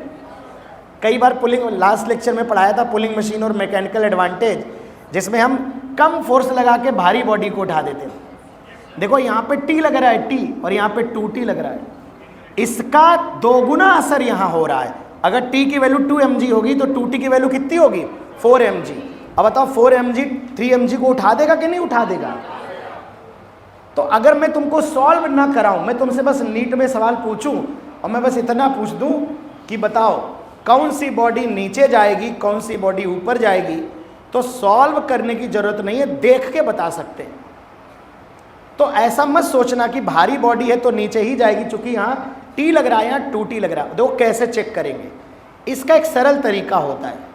किसी एक बॉडी को इक्विलिब्रियम में मान लो और दूसरे को चेक कर लो।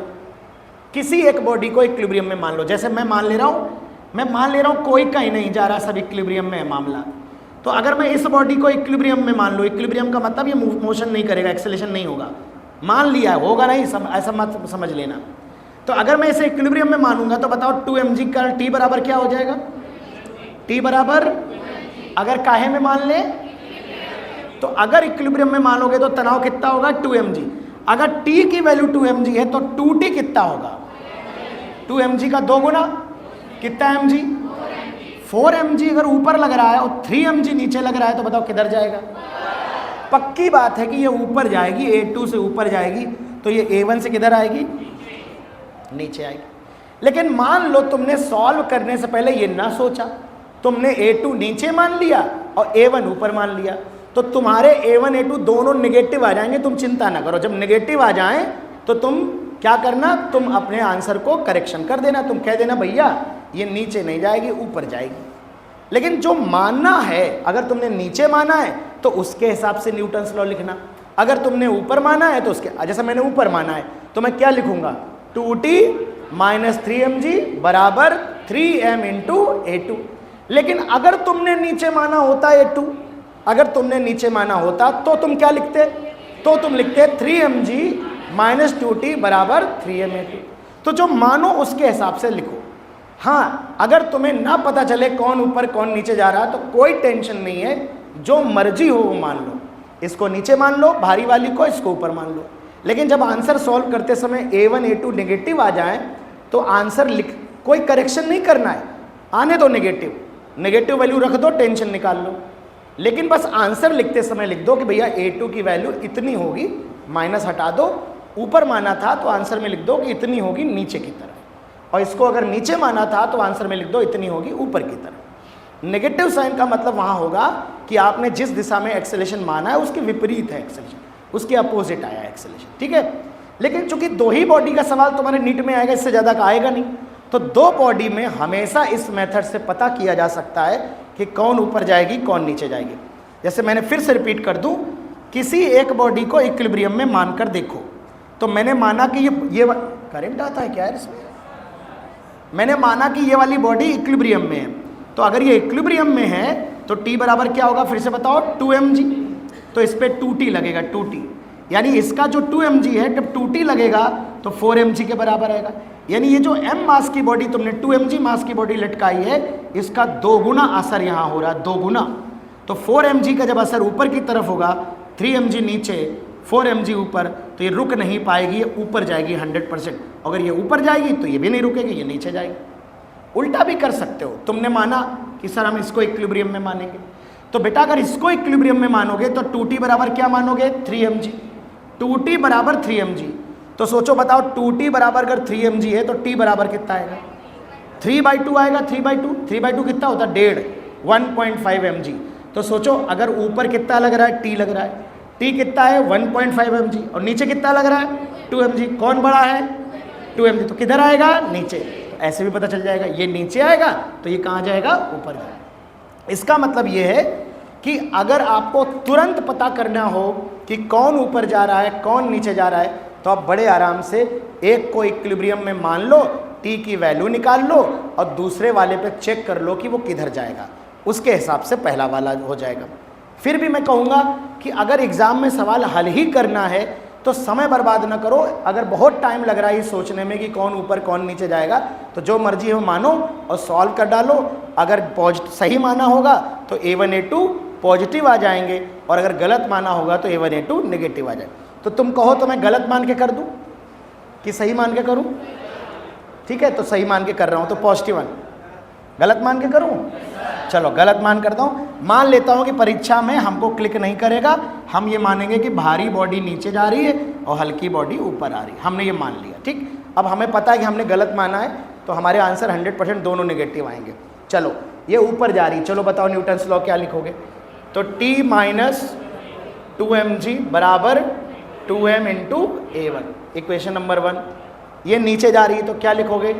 3mg - 2t बराबर 3m × A2। अब A1 देखो वेरिएबल कितने हैं, एक T अननोन है, एक A1 एक A2, 3 वेरिएबल है, 3। तो 3 इक्वेशन चाहिए। कितनी चाहिए? तो A1 A2 में रिलेशन भी चाहिए, तो कंस्ट्रेंट मोशन लिख देंगे। तो ये T ऊपर है, A1 ऊपर है, तो क्या आएगा? T × A1। अरे रिलेशन निकाल रहे हैं, 2T ऊपर A2 नीचे है, तो बताओ क्या आएगा? -2T A2 बराबर 0। तो बताओ A1 की वैल्यू यहाँ कितनी आ जाएगी? 2A2। ये थर्ड इक्वेशन, इसके बिना सवाल हल नहीं होगा, ध्यान रखना, इसके बिना सवाल सॉल्व नहीं होगा। अभी तक मैंने आपको जो सवाल कराए थे उनमें सिर्फ मैंने A1 इसी इक्वेशन पे सवाल कराए थे, क्योंकि मेरा ये पर्सनली मानना है कि अगर इस तरह का सवाल आता भी है तो नीट में समय कम होता है। तो तुमको अगर कंस्ट्रेंट पूछना ही है तो वो A1 बता के A2 पूछ लेगा, वो सिर्फ इतने पे सवाल पूछेगा, सिर्फ इतने पे। लेकिन मान लो बड़ा सवाल पूछ लिया धोखे से, पूरी परीक्षा में एक आध सवाल तो पूछ ही सकता है, तो फिर तुमको पूरा सॉल्व करवाएगा कि मास दे देगा दोनों के, कहेगा बताओ एक्सेलेरेशन बताओ। तो देखो यहाँ पे अब हमें एक इक्वेशन पता चल गई, A1 बराबर 2A2। तो अब मुझे देखो कैसे सॉल्व कैसे करना है। यहाँ कितना है T, यहाँ कितना है 2T, कटेगा तो है नहीं। अगर मैं इसमें 2 से गुणा कर दूँ, 2 से गुणा कर दूँ तो ये 2T हो जाएगा, और फिर जब मैं जोड़ूंगा तो 2T और 2T क्या हो जाएगा? कट जाएगा। चलो 2 से गुणा कर देते हैं। तो इक्वेशन नंबर 1 में 2 से गुणा कर दे रहे हैं, ठीक है। तो ये हो गया बेटा 2T, माइनस हो गया 4mg, बराबर हो गया 4m A1, और A1 को यहीं लिख दे रहे हैं, तो 4m ये 2A2। देखो बेटा A1 बराबर 2A2, ये इक्वेशन नंबर मान लेते हैं, कोई 4 नंबर मान लेते हैं। अब इस 2 वाली इक्वेशन को 4 वाले से जोड़ दे रहे हैं, इक्वेशन नंबर 2 को इक्वेशन नंबर 4 से जोड़ दे रहे हैं। बताओ क्या ये 2T 2T कट जाएगा? बताओ 2T 2T कट जाएगा। 3mg में कितना घटेगा? 3mg - 4mg, तो बताओ कितना बचेगा? माइनस के mg बचेगा। यहाँ है 3m_A2 और यहाँ है 4 दूनी 8m_A2। 3m में 8m_A2 जोड़ेंगे, बताओ कितना आएगा? 11m_A2। 8 3 11, क्या समझ पा रहे हो क्या बेटा? 8 3 11, तो A2 की वैल्यू बताओ कितनी आएगी? -g/11। देखो नेगेटिव आ गई, इसका मतलब जो हमने माना था A2 नीचे माना था, तो नीचे नहीं जाएगा, कहाँ जाएगा? ऊपर। आंसर g/11 ही लिखेंगे, पर g/11 ऊपर की तरफ, ठीक। चलो A1 कितना आ जाएगा? देखो A1 बराबर 2A2 है, तो A1 भी आ जाएगा माइनस का 2g/11, चूंकि A1 बराबर है 2A2, A1 बराबर है 2A2 माइनस का 2g/11। अब सुनो, किसी भी एक में जैसे ये A1 आया, A1 या A2 आया है, तो A2 की वैल्यू -g/11 रखना, क्योंकि इन इक्वेशन को हल करके प्लस न रख देना। जो आया है -g/11 आया, यहाँ -g/11 रखना, टी का सही आंसर आएगा, एकदम करेक्ट आंसर आएगा, कोई चेंज नहीं करना। बस तुमको आंसर लिखते समय ये लिख देना है कि इस वाली बॉडी का एक्सेलेरेशन g/11 होगा और नीचे नहीं होगा, ऊपर होगा। लेकिन जब तुम कैलकुलेशन करोगे तो चूंकि तुमने इन इक्वेशंस को हल करके निगेटिव आंसर निकाला है, तो जब टेंशन निकालने जाओगे तो A1 की वैल्यू साइन के साथ रखना, जो आई है वही रखना, अपनी तरफ से साइन चेंज करके मत डाल देना, नहीं तो आंसर गलत आ जाएगा टेंशन का, ठीक है। तो इसलिए आपको अगर पहले से नहीं विचार आ रहा है कि कौन किस डायरेक्शन में जाएगा, तो कोई चिंता वाली बात नहीं है, आप बड़े आराम से कर सकते हैं। तो इस तरह के सवाल बेटा जब सॉल्व करने होंगे तो एक तो न्यूटन्स लॉ लिखना होगा, दोनों के लिए एक एक न्यूटन्स लॉ लिखना होगा। न्यूटन्स लॉ लिखना हमारे लिए आसान है, और एक इक्वेशन ये वाली लगानी होगी बस, 3 इक्वेशन आपको बनानी पड़ेंगी। बॉडीज़ के लिए एक एक न्यूटन्स लॉ और एक कंस्ट्रेंट मोशन की इक्वेशन बनानी होगी, जिसमें हमारे एक्सेलेरेशंस के बीच में रिलेशन पता चलेगा।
नोटेड।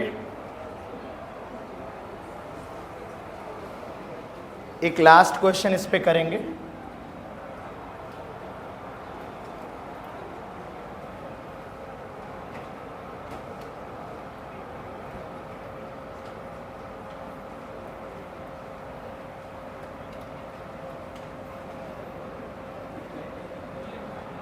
चलो इसका एक्सेलेरेशन A1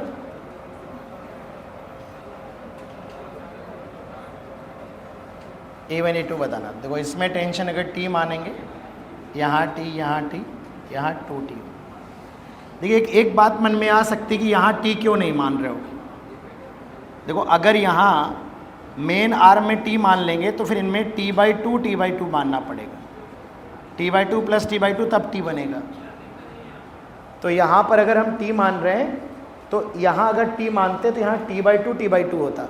अब हम इक्वेशन में T/2 T/4 नहीं लिखना चाहते, इसलिए जिसमें कम टेंशन होता है, छोटा वाला टेंशन होता है, उसमें T मानते हैं, बड़े वाले में 2T। मान लो तुमने यहाँ से शुरू कर दिया बाई चांस कि यार यहाँ T है, तो मेन आर्म अगर T है तो साइड आर्म T/2 होगा। तो तुम वहीं रुक जाना कि नहीं इस तरह से नहीं मानेंगे, इधर से मानेंगे, ठीक है। चलिए न्यूटन्स लॉ लिखिए, कंस्टेंट लिखिए और A1 A2 निकालिए।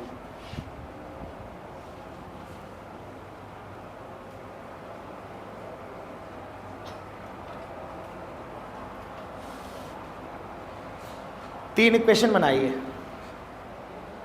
दोनों बॉडी के लिए एक एक न्यूटन्स लॉ की इक्वेशन बनाइए।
देखो इसमें ये mg और नॉर्मल तो कैंसिल आउट हो जाएंगे, r और mg तो कट जाएंगे, ठीक है, इसकी ज़रूरत ही नहीं पड़ेगी। ये नीचे जा रहा है तो हम लिखेंगे mg माइनस 2t बराबर ma2। ये राइट डायरेक्शन में लिखेंगे t बराबर ma1। अब कंस्टेंट मोशन देखो यहाँ लिख लेंगे ta1 सेम डायरेक्शन में, 2ta2 अपोजिट डायरेक्शन में। तो यहाँ से इक्वेशन नंबर 3 हो जाएगी। तो a1 बराबर आएगा 2a2। तो इस वाली इक्वेशन को 2 से गुणा कर दे रहे हैं ना, तो इक्वेशन नंबर 2 को 2 से गुणा कर दे रहे हैं, तो क्या आएगा 2t आएगा, ये 2ma1 आएगा। a1 लिख दे रहे हैं, a1 को लिख दे रहे हैं 2a2, इसको इक्वेशन नंबर 4 बोल दे रहे हैं। फिर इसमें से इसको जोड़ दे रहे हैं, तो 2t से 2t कट जाएगा, इक्वेशन नंबर 1 में से इक्वेशन नंबर 4 को जोड़ दे रहे हैं। तो mg माइनस 2t और 2t है, 2t से 2t कट गया, ये mg बचेगा। ma2 यहाँ से आएगा और 2 दूनी 4, ma2 यहाँ से आएगा और 4ma2 यहाँ से आएगा। तो ये बराबर हो गया 5ma2। तो यहाँ से तुम देखोगे तो a2 की वैल्यू आएगी g/5, a1 की वैल्यू आएगी 2g/5। बस, और टेंशन में a1 रख दोगे यहाँ a1 की वैल्यू, तो टेंशन आ जाएगा, करेक्ट आया, पॉजिटिव आया, मतलब सही डायरेक्शन मानिए। तो देखो अब तुम्हें बताते हैं, ये सवाल कठिन क्या लग सकता है, कोई कठिन नहीं लगेगा। 2 बातें केवल इसमें मुझे लगती है कि हाँ, ये इक्वेशन लिखने में किसी को दिक्कत नहीं आती कभी भी, ये इक्वेशन लिखने में आप लोग महारथी होते हो, तो यहाँ तो आपको दिक्कत आएगी नहीं। ये वाली चीज़ हमने आपको सिखा दी कि a1 a2 में रिलेशन कैसे। 2 बातें मुझे इंपॉर्टेंट लगती हैं। पहले तो ये सवाल देख के मन में विचार आ जाए कि यार a1 a2, वरना बच्चे क्या गलती करेंगे, a इधर मानेंगे, a इधर मानेंगे और 2 इक्वेशन बनाएंगे, हल कर देंगे, गलत आ जाएगा। a और a ले लेंगे। तो सबसे इंपॉर्टेंट है कि फोटो देख के विचार आ जाए कि यार अलग अलग है। कैसे विचार आएगा, एक बॉडी पे t लग रहा है, एक पे 2t लग रहा है। जब भी मूवेबल पुली आ जाए बीच में और जहाँ ये टेंशन डिस्ट्रीब्यूट होने लगे, डिवाइड होने लगे, वहीं समझ जाओ अलग अलग। स्ट्रक्चर देख के फीलिंग आती है कि डायरेक्ट कनेक्शन नहीं है, वो अलग अलग से दिखते हैं, वो सेम एक्सेलेरेशन वाले, एक के बाद एक के बाद एक के बाद एक जुड़े होती हैं बॉडी सारी। ये कहाँ एक के बाद एक के बाद, ये यहाँ ख़त्म हो गया, धागा यहाँ बांध दिया और ये नए धागे से बॉडी लटका दी, तो डिफरेंट नहीं हो जाएगा एक्सेलेरेशन। अब अगर थोड़ा सा कन्फ्यूजन भी हो तो अलग अलग मानो, अलग अलग मान के, जैसे मान लो ये सेम होते तो a1 बराबर a2 आ जाता। अगर मान लो तुम्हें लग रहा है पता नहीं सेम है कि अलग अलग है, तो अलग अलग मानो। कंस्टेंट मोशन में 5 सेकंड में पता चल जाएगा कि सेम है कि अलग अलग। अब मान लो यहाँ भी t होता है, यहाँ भी t होता है, तो a1 बराबर a2 आ जाता। तो गलत भी मानोगे तो a1 बराबर a2 आ जाएगा ना, पर अगर सेम नहीं हुआ और सेम मान के कर दिया तब तो गलत ही हो जाएगा ना। डायरेक्ट सवाल दिखता है उसमें डायरेक्ट। अब जैसे ये था, इसमें दिख रहा है कि बॉडी डायरेक्ट कनेक्टेड है, दिख रहा है, इसमें क्या सोचना है, दिख रहा है सीधे उसी रस्सी से बॉडी कनेक्टेड। एक बॉडी और लटका दो तो क्या हुआ, सीरीज में एक यहाँ और लटका दो तो क्या हुआ, उसी के पीछे तो लटका दिया है। दिख रहा है कि सीरीज ग्रुपिंग एक के बाद एक के बाद एक के बाद एक जुड़ी हुई। जहां तुमने इसको घुमाया, पुली बनाई और यहाँ बॉडी लटकाई, वहीं खेल खत्म हो जाता। ओके, तो या तो दो प्रकार के सवाल आ सकते हैं तुम्हारे एग्जाम में, या तो इतने पे ही सवाल आएगा, A1 दे दिया, A2 बता दो, V1 दे दिया, जो मैंने पहले कराया।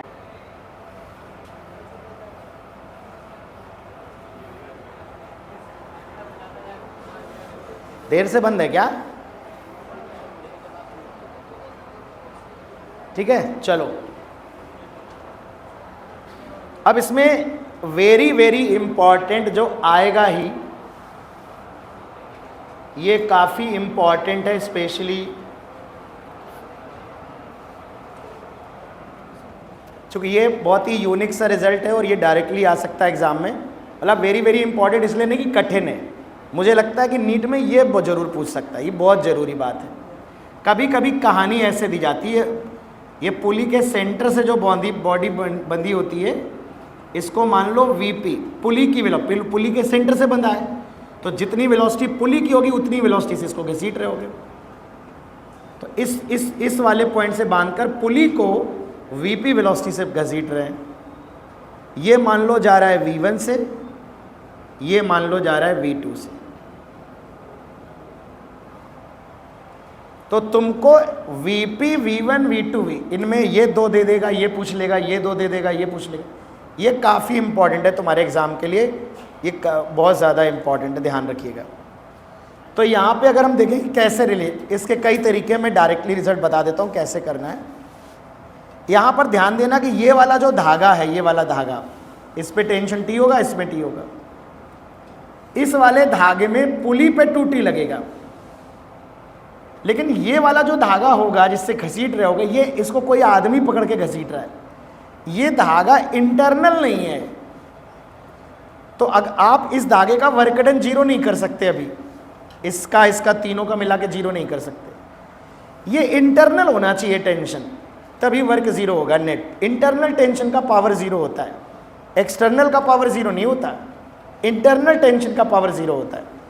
तो हमें कुछ नहीं करना है, हमें एक हाइपोथेटिकल बॉडी कनेक्ट कर देनी। देखो कैसे करते हैं, डायरेक्ट रिजल्ट ही याद रखना, पर करते कैसे मैं बता देता हूँ। मुझे क्या करना है, इस वाले धागे को इंटरनल बनाना है। इंटरनल उसे कहेंगे जिसके दोनों सिरे सिस्टम से कनेक्टेड हो, कोई ओपन ब्रांच नहीं होनी चाहिए, खुला हुआ सिरा नहीं होना चाहिए जिसको पकड़ के कोई खींच रहा है।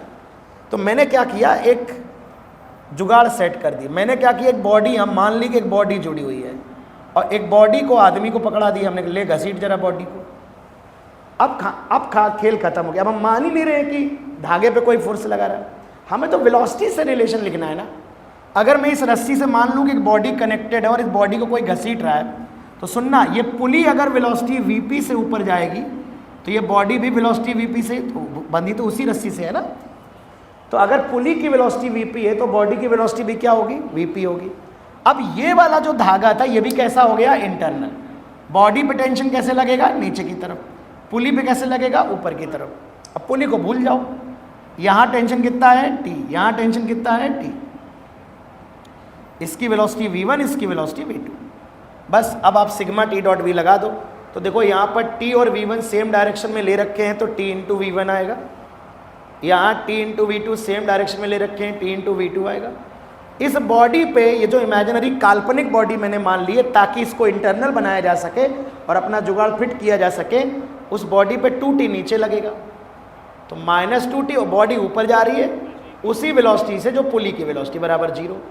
यहाँ से फॉर्मूला आ जाएगा V1 प्लस V2। ये याद कर लो, ये तुम्हें डराइव वराइव नहीं करना, ये रटा होना चाहिए। V1 प्लस V2 बराबर 2VP और डिफ्रेंशिएट कर दोगे तो A1 प्लस A2 बराबर 2A। एकदम याद होना चाहिए, याद कर लो। लेकिन ध्यान रहे इसमें ये सारे के सारे डायरेक्शन के हिसाब से हैं। ये तीनों पॉजिटिव तब आएंगे जब तीनों की डायरेक्शन क्या होगी, सेम होगी। ये तीनों पॉजिटिव तब आएंगे, देखिए इसकी डायरेक्शन अपवर्ड, इसकी डायरेक्शन अपवर्ड, तो मैंने अपवर्ड पॉजिटिव लिया सेम। तो आपको देखना पड़ेगा कि आप कौन सी डायरेक्शन पॉजिटिव ले रहे हो। तो अगर तीनों अपवर्ड होंगे तो प्लस होगा। मान लो ये ऊपर जा रहा है, ये नीचे जा रहा है, तो जो नीचे जा रहा है उसकी वेलोसिटी हम माइनस साइन के साथ रख देंगे। जैसे मान लो एक मैं अप्लाई करके दिखाता हूँ। मान लो ये सवाल आया, हमने कहा भैया पुली की वेलोसिटी है 10 मीटर पर सेकेंड। हमने कहा भैया ये वाली जो बॉडी है ये 2 मीटर पर सेकेंड से नीचे जा रही है, तो बताओ भैया ये कितने से ऊपर जाएगी? सिंपल बात। अब देखो बहुत ध्यान समझना, एक तुमको साइन कन्वेंशन मानना होगा कि साइन कन्वेंशन क्या माना जाए। तो तुम यहां लगाओगे 2vp बराबर, ऐसे ही लिखो v1 प्लस v2। तुम ये मान लो कि मैंने ऊपर की दिशा मानी है पॉजिटिव, तो बस क्योंकि आपने देखो सारे पॉजिटिव माने थे तब यहां प्लस साइन आया था, तो अगर कोई एक भी नेगेटिव होता तो वहां माइनस आता कि नहीं आता? तो आपने क्या किया, आपने मान लिया कि भाई अपवर्ड हम पॉजिटिव मानेंगे, तो जो नीचे की तरफ है बस उसको माइनस साइन के साथ रख दो, क्योंकि तुमने अपवर्ड मान के सॉल्व किया था, तो तुम्हारा आंसर प्लस आ गया। तो जो उल्टा होगा उसमें नेगेटिव साइन रख दोगे। तो वीपी की जगह रखेंगे 20, ये 20 हो गया, 2 × 10 ये 20 हो गया, ये 20 हो गया, ये 20 हो गया, ठीक। 20 की जगह यहां v1 देखो, v1 क्या रखेंगे, -2 रख देंगे, और v2 अननोन है, v2 को v2 रहने देंगे, है ना। तो देखो v2 की वैल्यू यहां पर आ गई कितनी, 22। अगर आप यहां +2 लग देते तो 18, गलत आ जाता। तो आपको ध्यान रखना है, फॉर्मूला यही याद रखना है, पर आपको वैल्यू साइन के साथ रखनी है, कोई दिक्कत नहीं है। आप एक डायरेक्शन कोई पॉजिटिव मान लीजिए, एक नेगेटिव, फॉर्मूला लगाइए, उस जो पॉजिटिव मानी उनकी वैल्यू प्लस साइन के साथ रख दीजिए, जो उल्टा होगी उसकी नेगेटिव साइन के साथ रख दीजिए, ठीक है। तो इसको अच्छे से लिखिए, 1-2 क्वेश्चन अप्लाई करके दिखाइए मुझे।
इस पे फोकस करो, बस ये याद रखो, और अप्लाई कैसे करना है वो देखो।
एक अप्लाई करो जरा।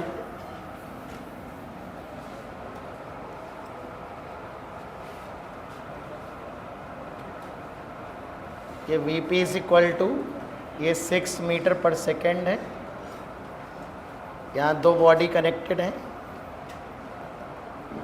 ये 4 मीटर पर सेकेंड है।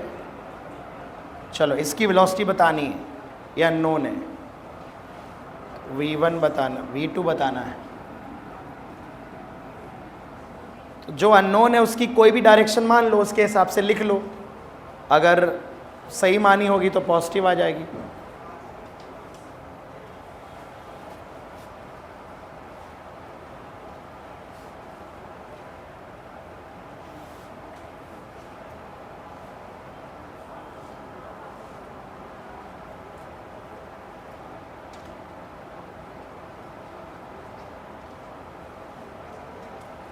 आज मैं 9:40 पे आ गया था, सन्नाटा था, सन्नाटा। 15-20 मिनट पहले आ जाता हूँ मैं, तो जिसको डाउट्स रह जाते हैं वो क्लास के पहले आके पूछ लिया करो। वैसे तो मैं क्लास में डिस्कस कर देता हूँ मोस्टली।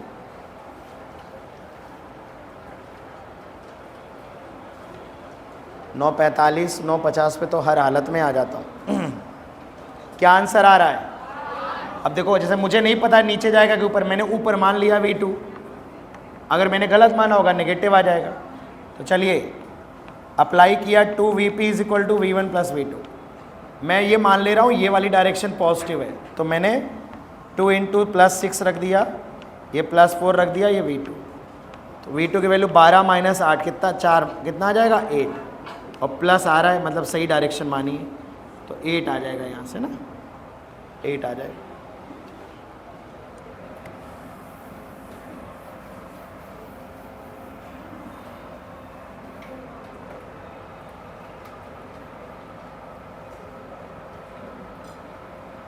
चलो पुली का एक्सेलेरेशन इस बार डाउनवर्ड मानते हैं।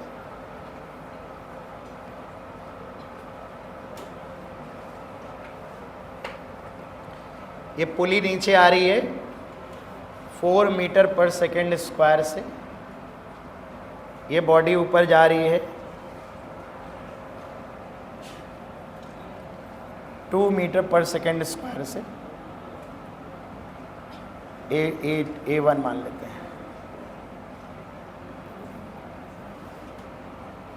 Find A2। इस बार जो पुली है वो नीचे आ रही है ना, पुली नीचे आ रही है।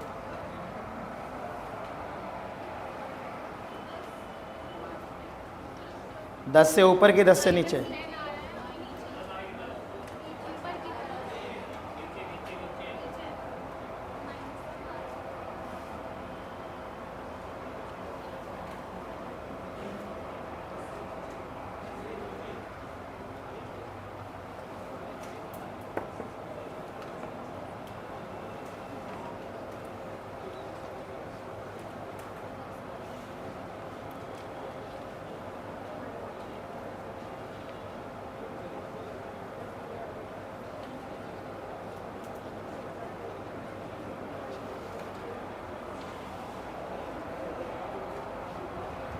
तो सीधे अप्लाई करो, फॉर्मूले में चेंज ना करना बिल्कुल भी, A1 प्लस A2।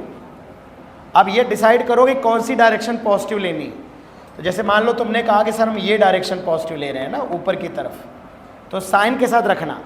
अगर तुमने अपवर्ड पॉजिटिव माना है तो AP की वैल्यू क्या रखोगे, -4, तो 2 गुणा -4। A1 ऊपर है तो प्लस का 2, तो -8, 2 उधर जाए तो A2 बराबर आ गया -10। तो बस माइनस का मतलब डाउनवर्ड है, A2 आएगा 10 मीटर पर सेकेंड स्क्वायर डाउनवर्ड, डाउनवर्ड आएगा। तो मैं बस यही समझाना चाह रहा हूँ, फॉर्मूले में चेंज ना करो, साइन कन्वेंशन प्रॉपर फॉलो करो, क्योंकि ये वेक्टर इक्वेशन होती है, वेक्टर इक्वेशन। तो अगर आपने अपवर्ड पॉजिटिव लिया है तो जो दिया है उसको साइन के साथ रखो, जो अपने आप साइन के साथ आ जाए।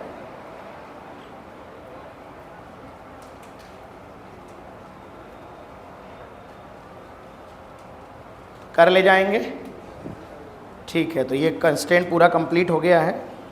स्प्रिंग नहीं हो पाया है। एक दो डाउट लूँगा मैं आपके। चलिए, जो सबसे मोस्ट फेवरेबल डाउट है जल्दी पूछिए। 2 सवाल डिस्कस करूँगा। 94 पेज नंबर बोलो। अच्छा,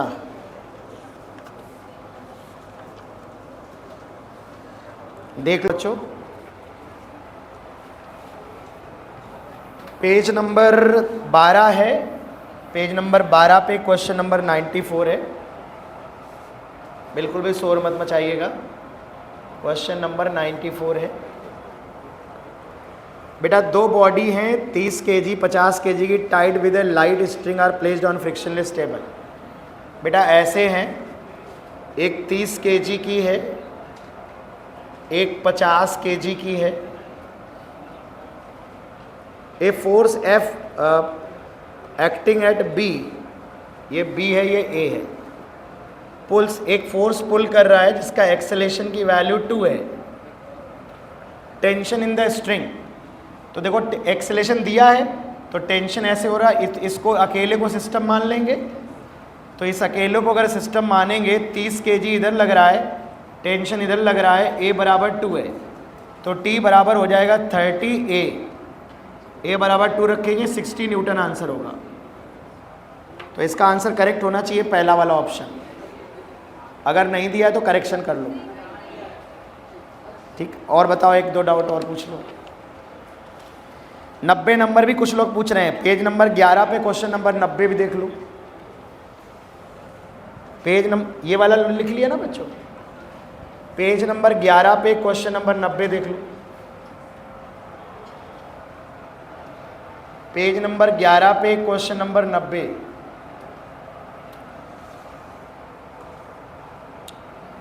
इसमें बेटा देखो क्या दिया गया है। इसमें दो बॉडी लटक रही हैं ऐसे, एक 10 किलो की है, एक 5 किलो की है, और यहां से एक आदमी बाहरी बल लगा रहा है 150 न्यूटन। 150 ये इन दोनों का वेट नहीं है, वेट ना समझे, अलग से फोर्स लगा रहा है। कह रहा है इसने जब फोर्स लगा के खींचा बेटा, तो ये रस्सी यहां से टूट गई, यहां रस्सी यहां से ब्रेक हो गई। जब यहां से ब्रेक हो गई तो ये दोनों बॉडी नीचे भागेंगी बेटा, ये दोनों बॉडी नीचे भागेंगी। अब देखना बेटा, जब ये दोनों बॉडी नीचे भागेंगी तो एक तो बेटा तुम घसीट रहे हो 150 न्यूटन लगा के, और दोनों का 15 जी वेट भी लगेगा नीचे टोटल पूरे सिस्टम का। तो नीचे की तरफ 150 ये हो गया, 150 ये हो गया, कितना फोर्स हो गया? 300 हो गया बेटा। पूरे के लिए न्यूटन लॉ लिख देंगे। तो यहाँ इसके लिए जब पूरे के लिए न्यूटन लॉ लिखेंगे तो 150 प्लस 150, ये पूरा फोर्स हो गया, मास हो गया 15, 10 5 15 A, तो A बराबर हो गया 300/15, तो 20 आएगा बेटा।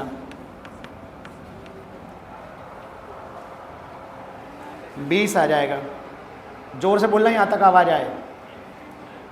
82 62 नंबर पूछ रहे हैं भैया।